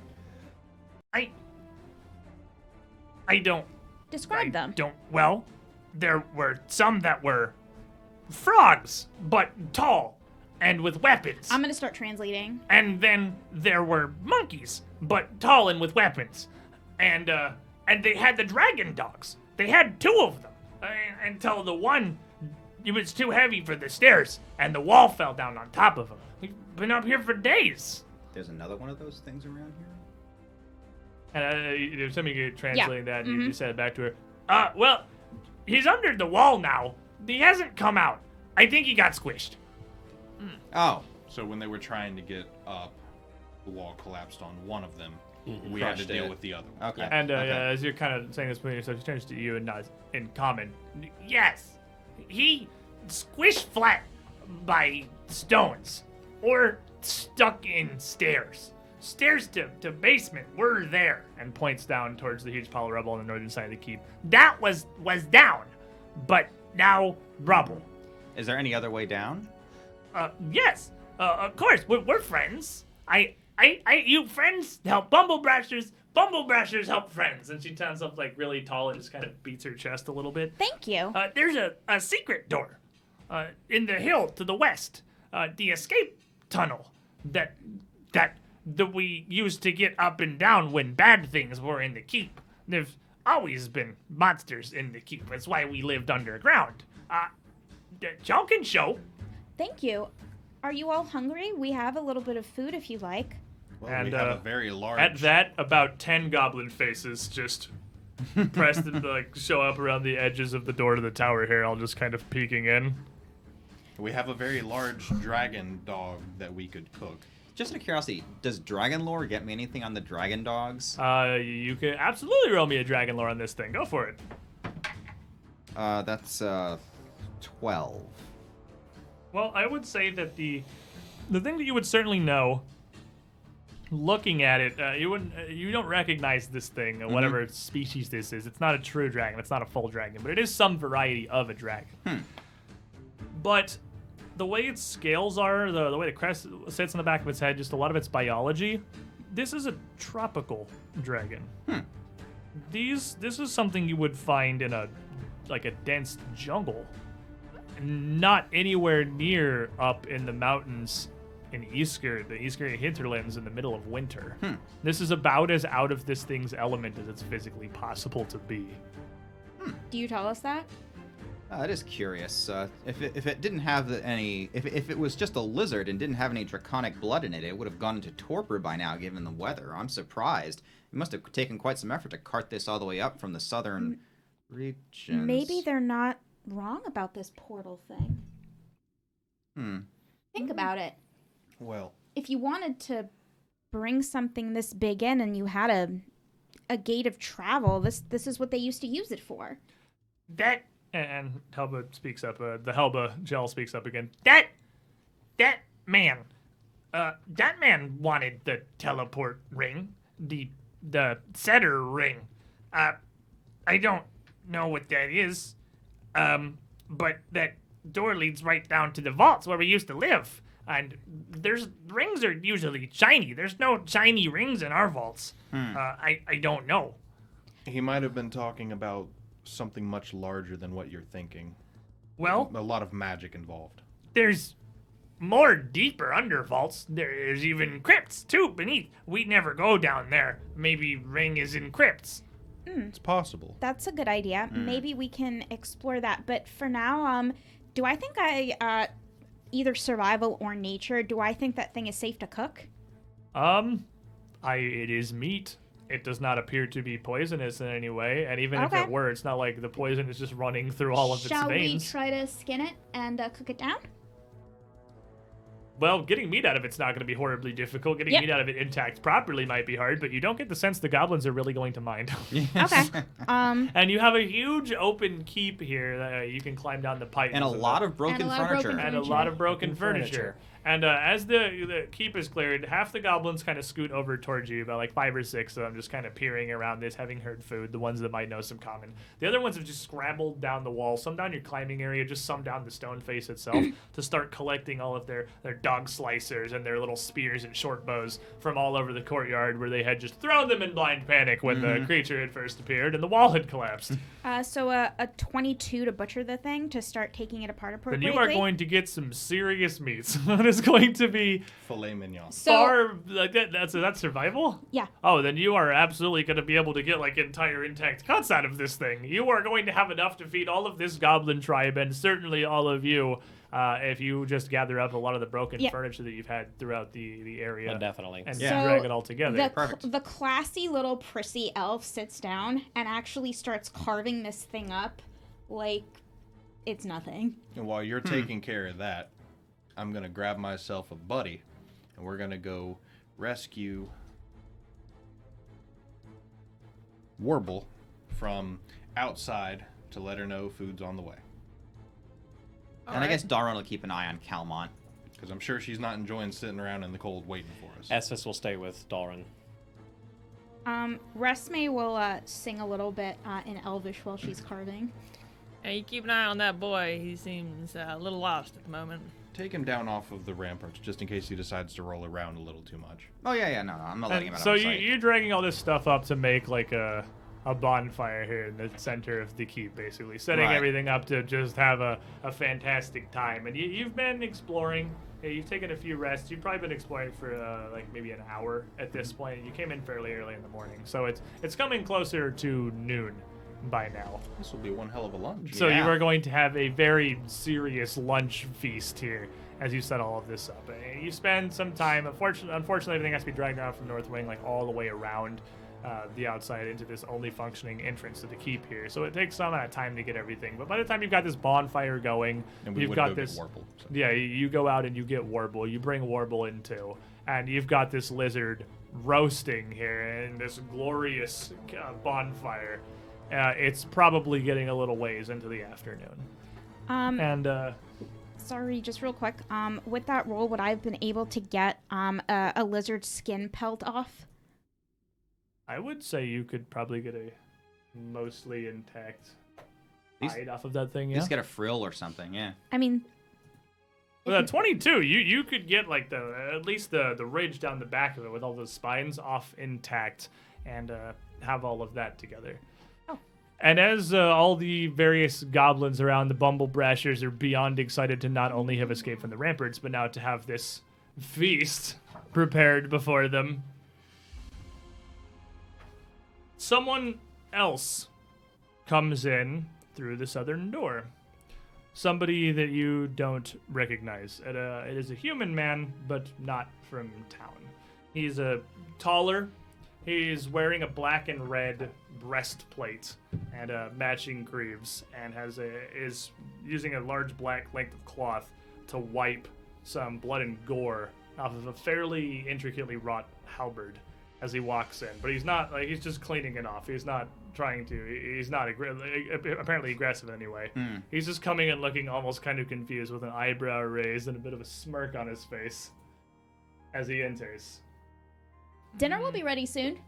Yeah, you're welcome to have some. And he just looks across the group of you at all of the cheering goblins here and the center of this keep. Just with a grim chuckle, plants the foot of his halberd in the ground with one hand and just gestures kind of, what is this? The universal gesture of what the hell with his other hand. Oh, are you from the Order of the Nail? He appears to be dressed like it. Yes. That is an astute observation. To whom do I have the pleasure of addressing? My name is Resme Galadhremen.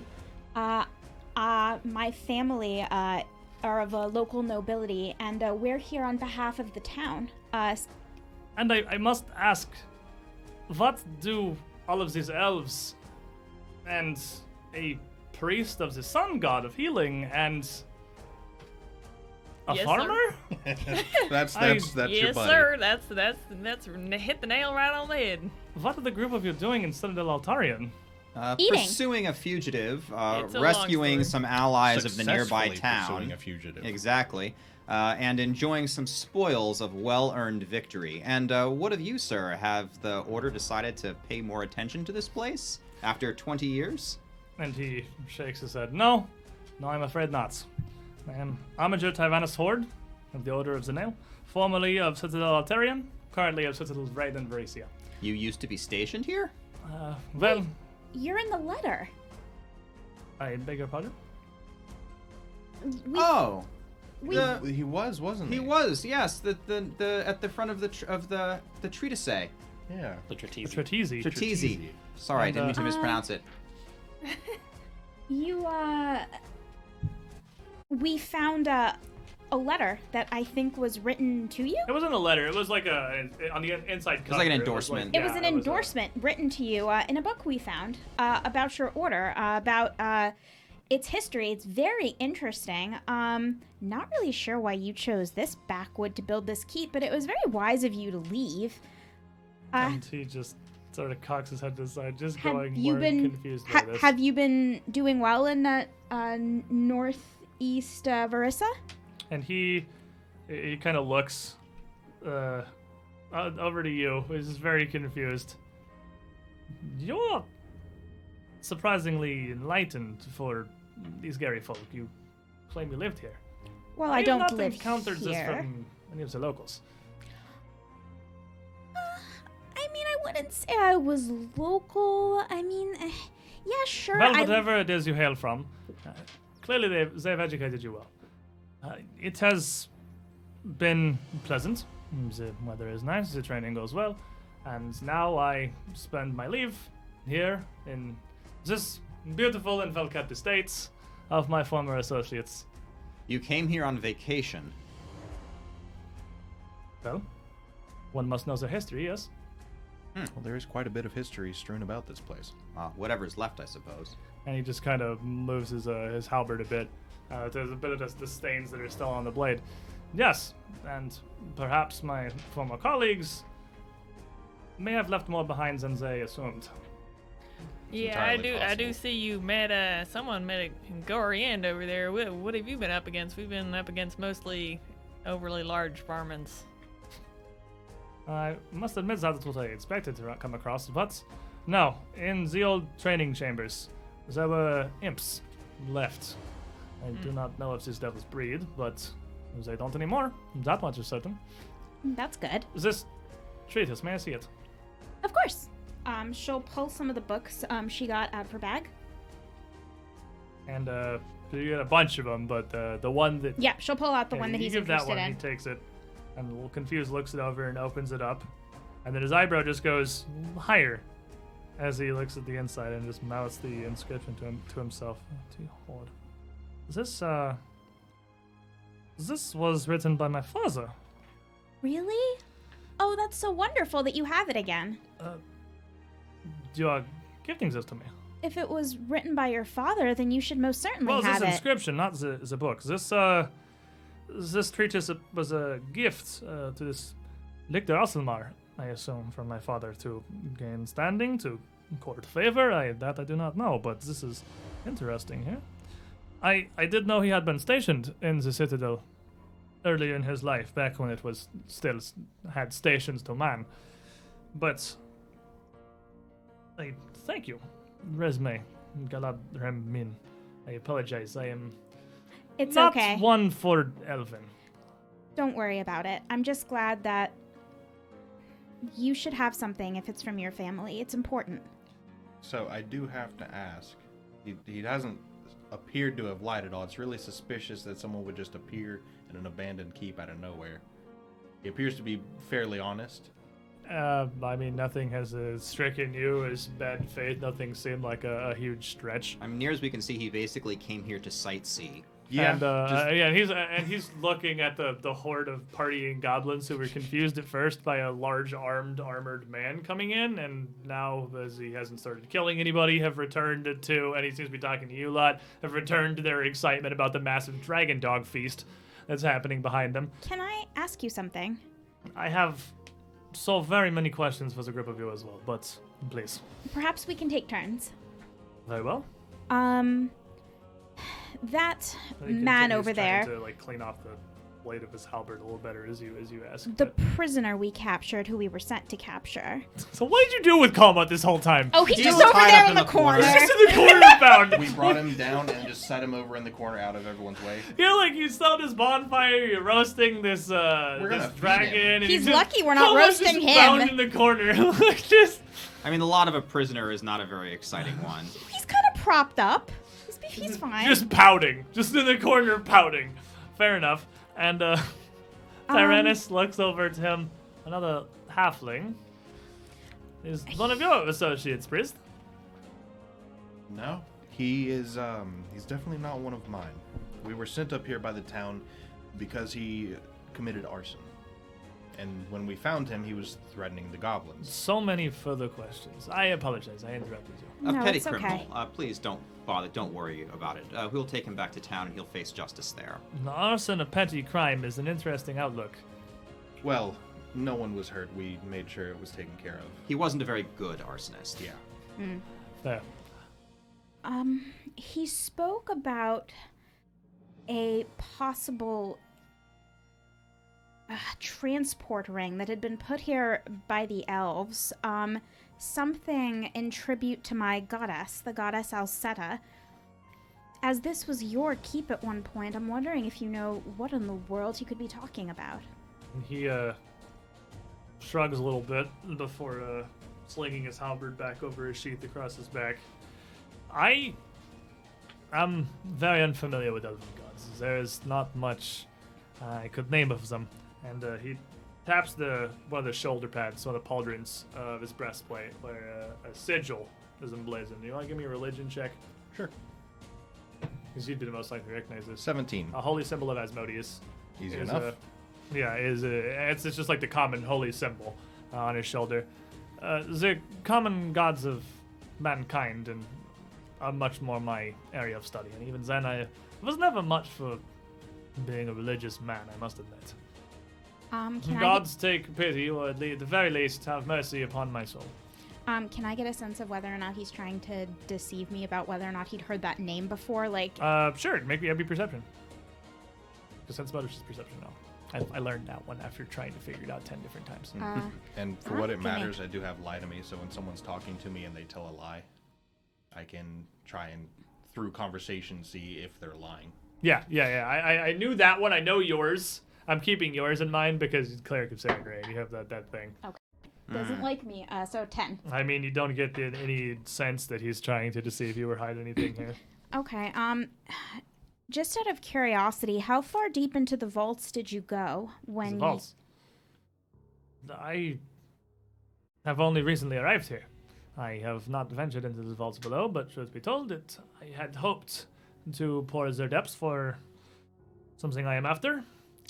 I would be cautious if you were. These goblins were chased out of there by apparently a large band of armed men and Animals. other types Some of sort. things. Then it is fortunate I too am a large armed man.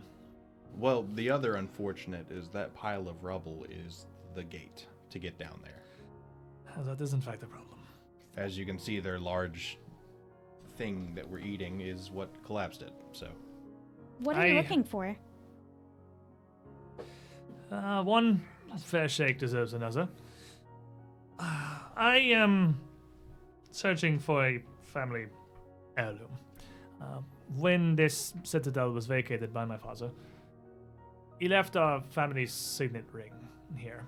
I have searched much of the southern wing, have found nothing so far, and admittedly I have not given the whole of its halls a good look, but after the battle with the imps, I took some time to recover, polish up my armor, was attacked by 2 more of them, slain them as well, and then heard just gestures again towards the partying goblins of the fire. Whatever this is. No, for what it's worth, are you harboring any injuries? I can't tell through your armor. No, I appreciate your concern, but I am fine. I have tended to what minor wounds the hell monkeys were able to deal.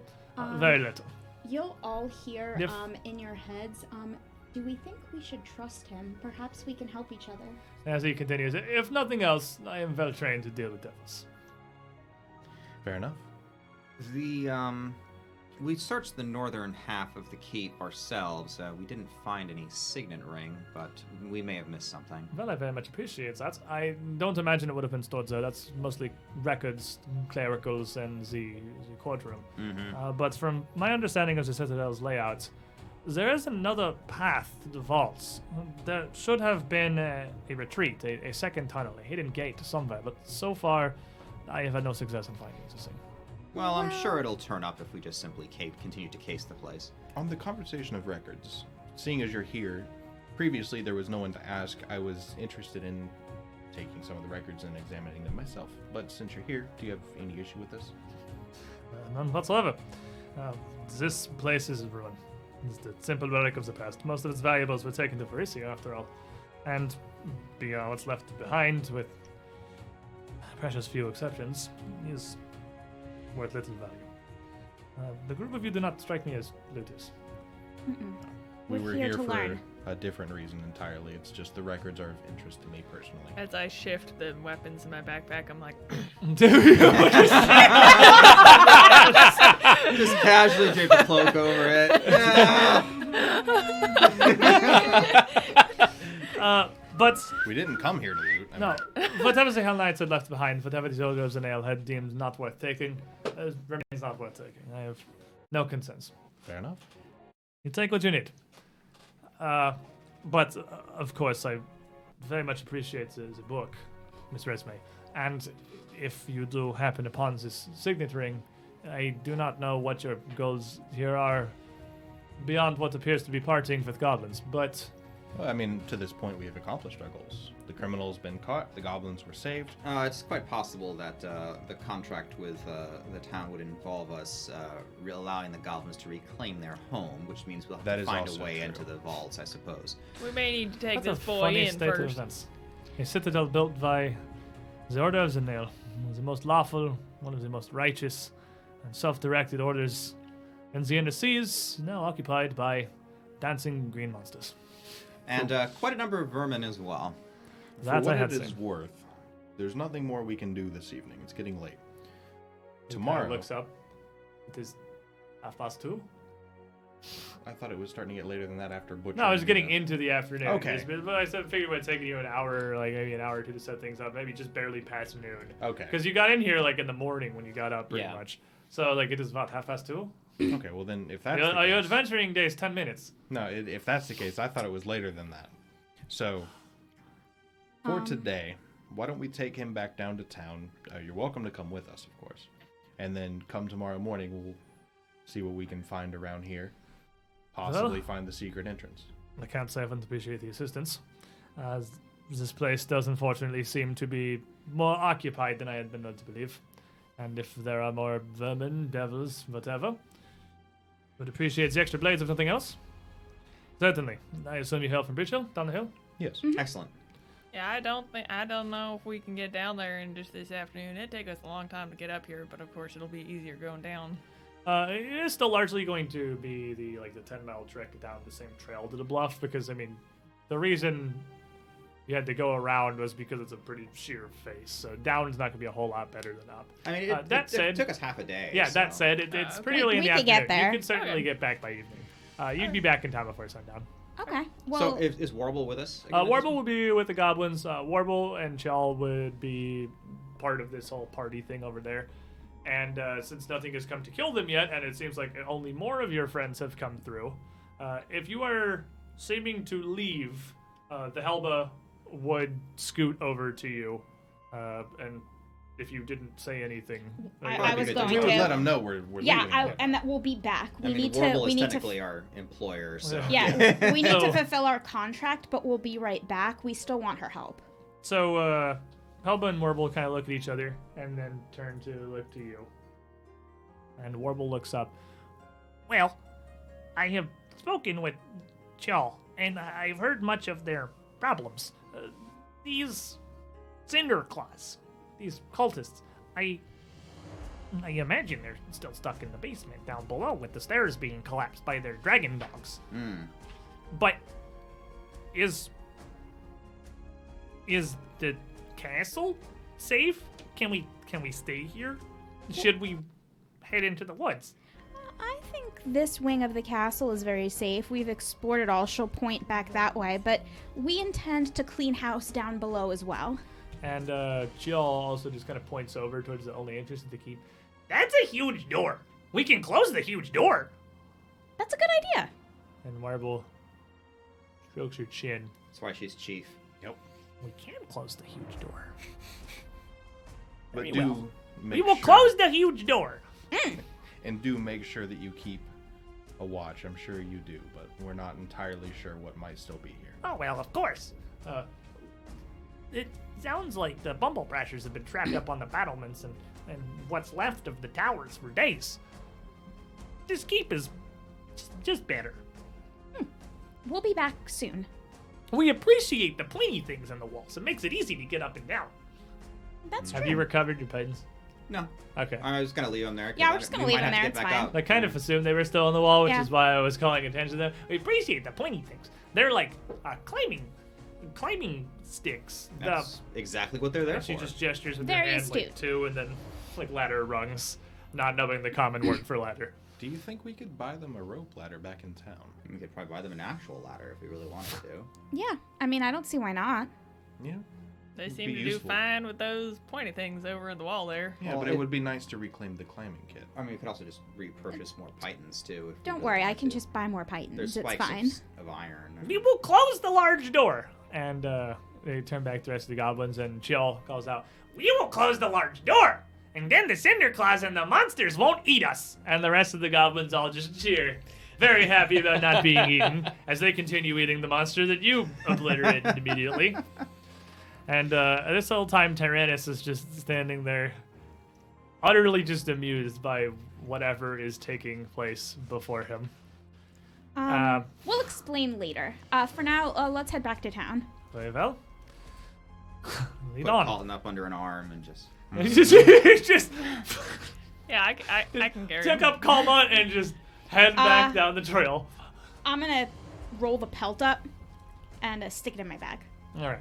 And the group of you, We're As painting he, the roses red. Esvis comes over to Buddy and gives you 2 of the teeth again from the dragon. This one had a lot more teeth. For your boys. The pelt's I for you. promise I won't hug you this time, but you know I want to. I Well, know. thank you. I know that you really like dragons. I figured that this could mean a lot to you. Perhaps we could make it into something for you. Well, it's sort of a dragon, but really what I was concerned of was bringing something back to sort of impress the town. I mean, after all, our initial impressions weren't too great. I mean, we didn't even have really have a group name.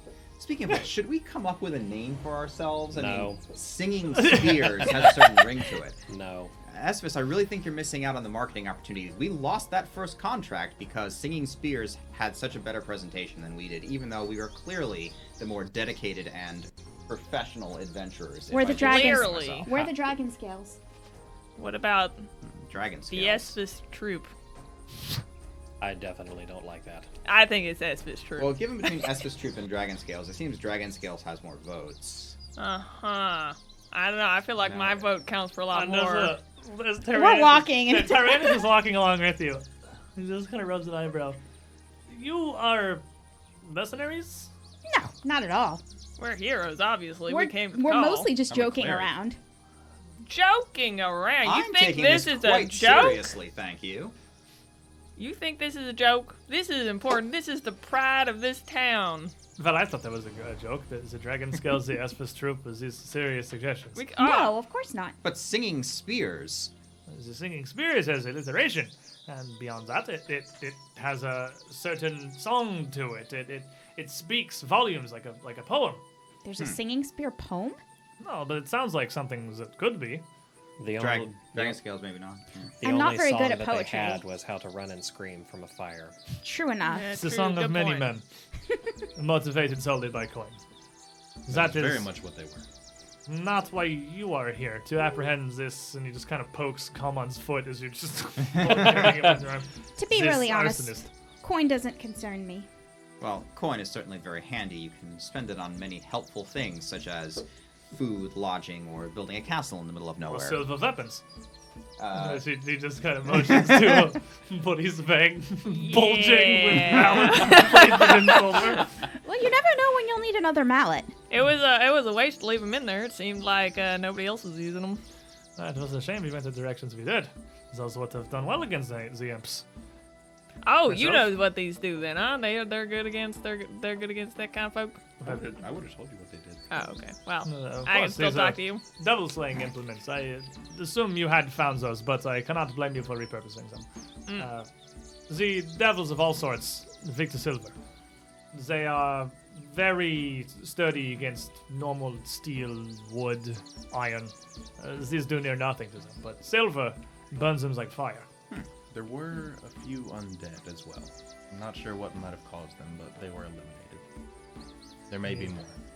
Thanks for a second. some of the prisoner cells, the They were left to corpses, rot. They were left to rot, which has struck me as curious, unless that was, of course, their sentence. I'm unfamiliar with Hellknight doctrine. There should not have been prisoners here when we vacated. That is certainly not a lawful way to deal with things. Whatever the sentence, the punishment would not have been abandonment. It may have been someone who came after. Perhaps bandits, looters, repurpose the cells as their own for some time. But I can tell you with near certainty, Theodore of Zanel was not responsible. It's still But very that's- curious. Interesting and doubly concerning. There should not be any necromantic wards on the first floor. Yeah, are they like more common on other floors or? Well, there is a crypt. There's Oh, a crypt. I guess I did not put that together. It is rather cryptic. No, the Hell Knights, we have reverence for our deceased. Most Hell Knight citadels fortifications possess beneath them crypts, catacombs where we inter members who have passed, for whatever reason. And it is truly an affront to have such interments disrespected.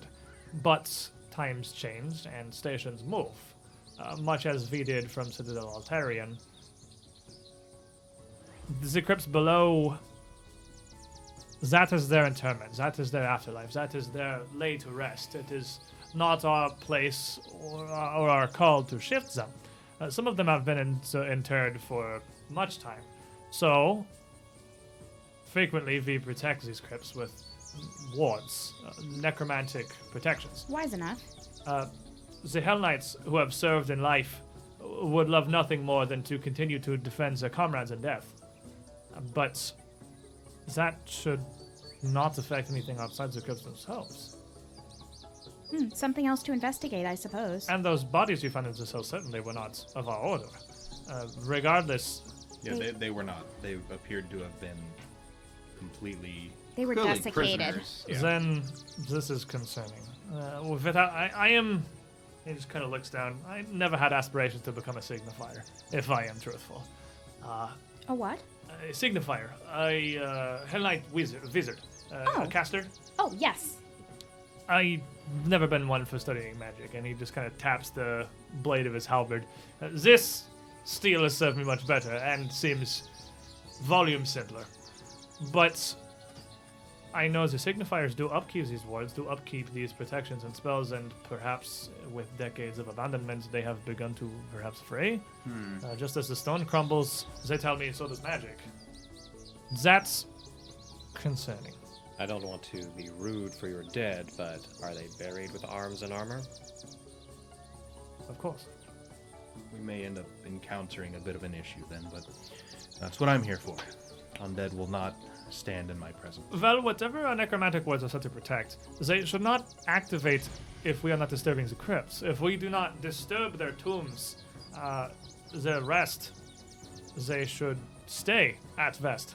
But there are people down there. Who may already be disturbing them. Oh, the goblins?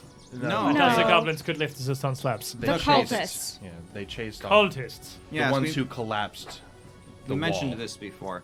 The cultists who had chased the goblins out of the vaults and who collapsed the entrance to the lower levels. The Cinder Claws, as they This are Cinder called. Claws. This is the right mess. That's why it's good to have you here, because you know more about this layout than we possibly And why would. it is good to have allies, as I am starting to question my decisions to have traveled all this way to the frigid wastes of Isker. The Well- goblins do know of your retreat. They do know where the entrance is. Truly. Yes. We assume. We haven't seen it ourselves. They've said as much. When we come back, we can have them guide us there. Well, I'm not one to place much faith in goblins, but if they have known the area, if they've lived here since it's been abandoned, perhaps they speak true. This is progress then. What do you seek? Something in the vaults as well? Just the cultists? You seek to aid the goblins. We seek to That's our protect the contract. town. That's the contract with the town. The town has hired us to maintain relations with the goblins. It's curious, I know. It's curious indeed. I understand now why the order largely keeps to themselves. He points. Breach Hill, a town of men and walls, seeks to protect goblins in an abandoned citadel. For what reason? The goblins, since their defeat in the Goblin Blood War 20 years ago, have decided to try their hand at playing civilized. See, this was my understanding of Isgari history. You did not protect the goblins who slayed the goblins like the monsters they are. Has this changed? Clearly, it has changed. To an It's extent. changed to an extent, and There generally are still they roaming are- hostile goblins, but this tribe in particular Are has made very a pact. peaceful. As the purpose of law at its core, is it not? It is much easier to deal through words than blades. Such is true of men. Such may very well be true of goblins. It seems to be the way things are working out. These have proven themselves to at least be reliable.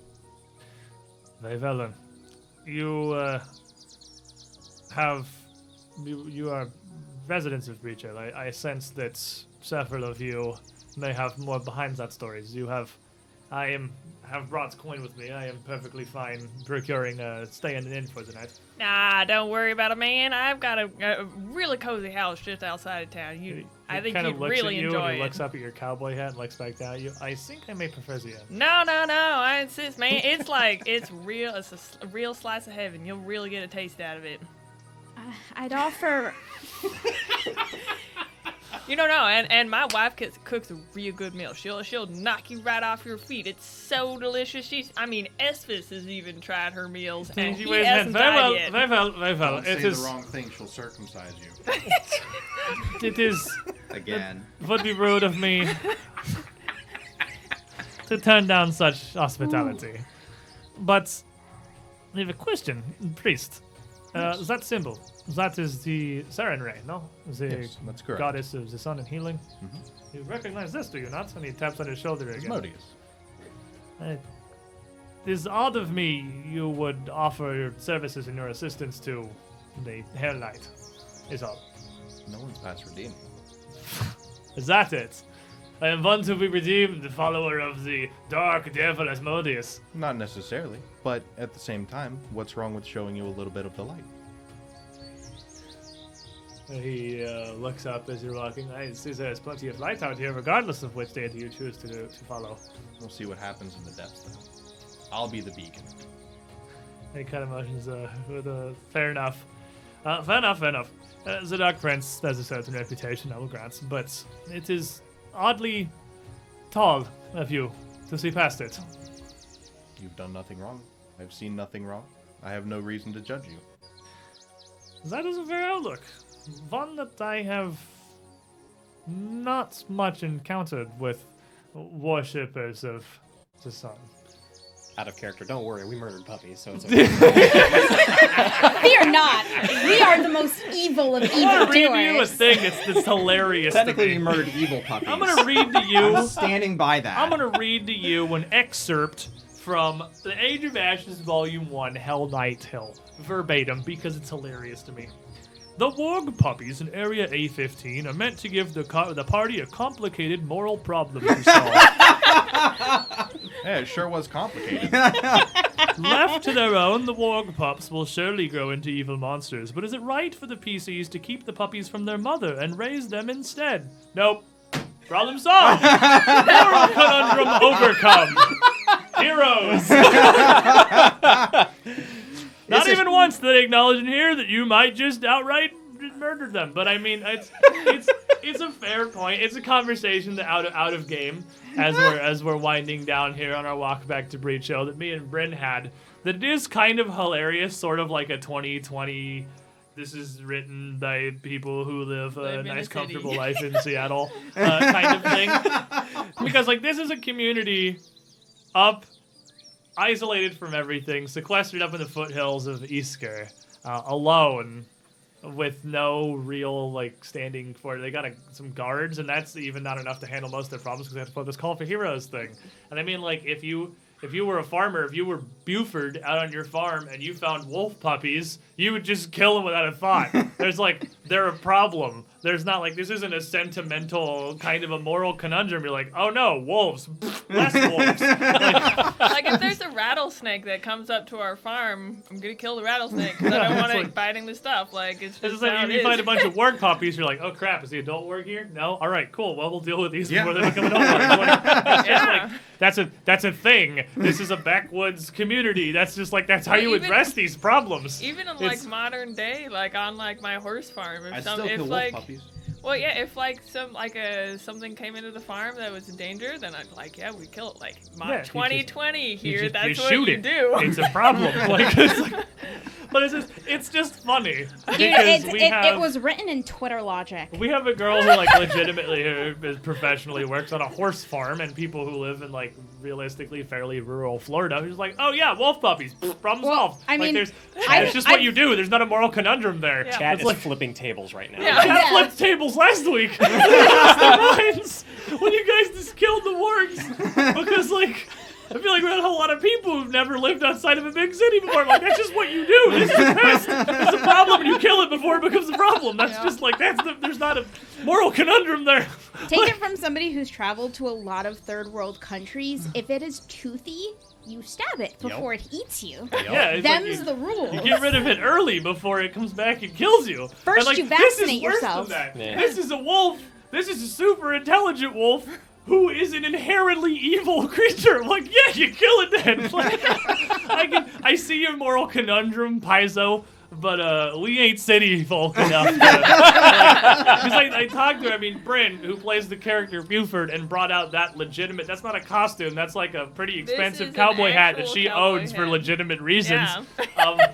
And we were talking about this afterward because shit, you guys lost your mind when they murdered the wolves last week. I saw it. It I had was chat right really here. funny. You guys lost your minds, and did not even cross for a I second had your no thought that was a idea. moral quandary. I had no idea. I was like, yeah. That's Yeah, we were Did not all even pretty on the register same page. as a moral So the conundrum. moral quandary was adopt the puppies or return the puppies to the mother. That was the The quandary. intended moral quandary was: do we leave the wargs here for their parents to return and raise them to be evil wargs, or since they are intelligent, is it right for us to steal her children and attempt to raise them as less evil ourselves? What about Plan That- C? We killed them. Yeah, Yeah. they even occurred. That was yeah. the That's a really intended weird- moral conundrum, Huh. And maybe I just presented it poorly. I Well, just no, think I it's. mean, I mean, when I you think you think laid it about out it, pretty clearly.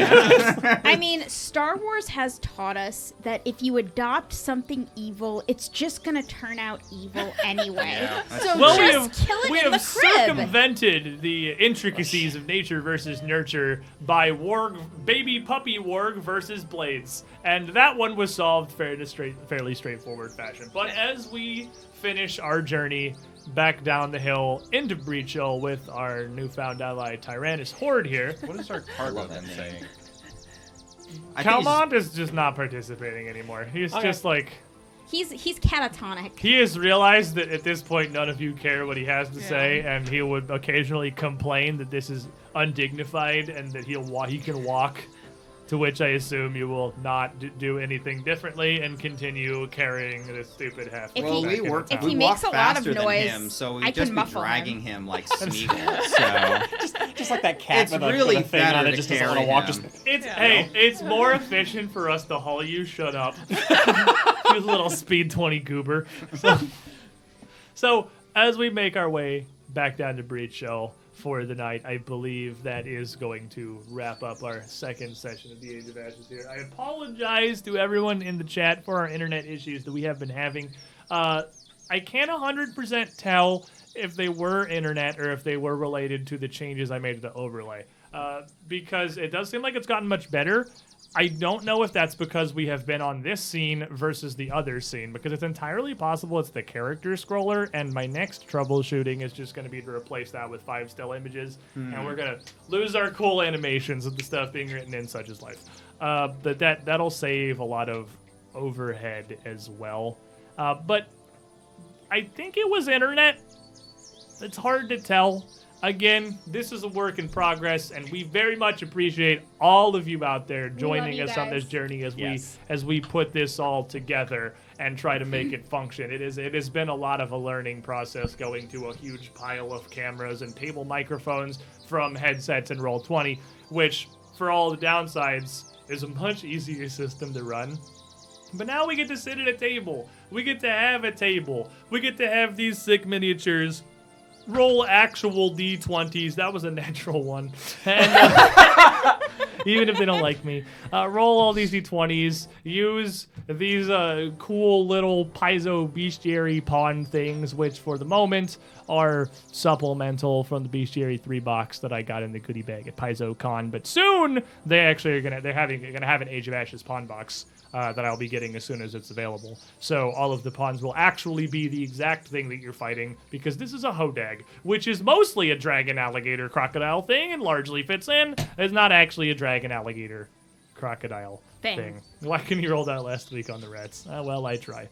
So everyone, we appreciate you guys. We heart you being here. We're doing our best to get this together. I'm trying to keep everything sorted as I go. This will become cleaner as I get more used to running the show and the game and everything together. I remembered to give you guys session rerolls this week. Yay. You all used used them.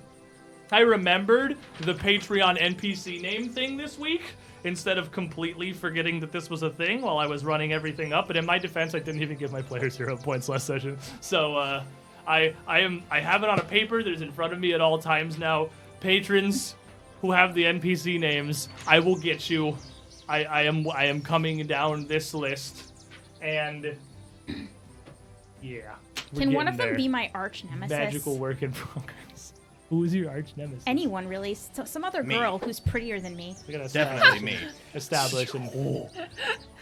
You want to change your name to whatever's next on the list? What is it? See, it was the worst. The first session was the worst one for me to be so overwhelmed by running all of this stuff to forget about the minor NPC names list, because it was when I introduced all All of the these minor shopkeepers and NPCs, stuff. And I'm yeah. like, dang it.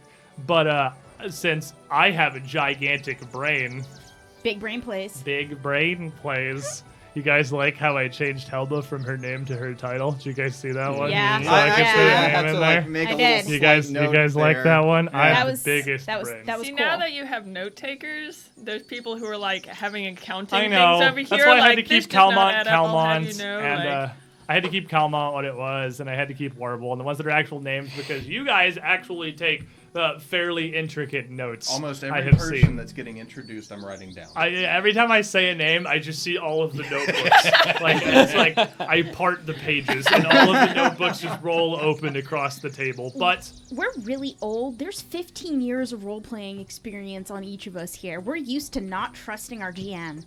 that's fair. I can't blame you, honestly. This man's name is Frank, but it was George last week. It's Frank. Shut up, it's Frank now. I'm the GM. Rocks falls, Frank died. This is George now. That's what you get for questioning him.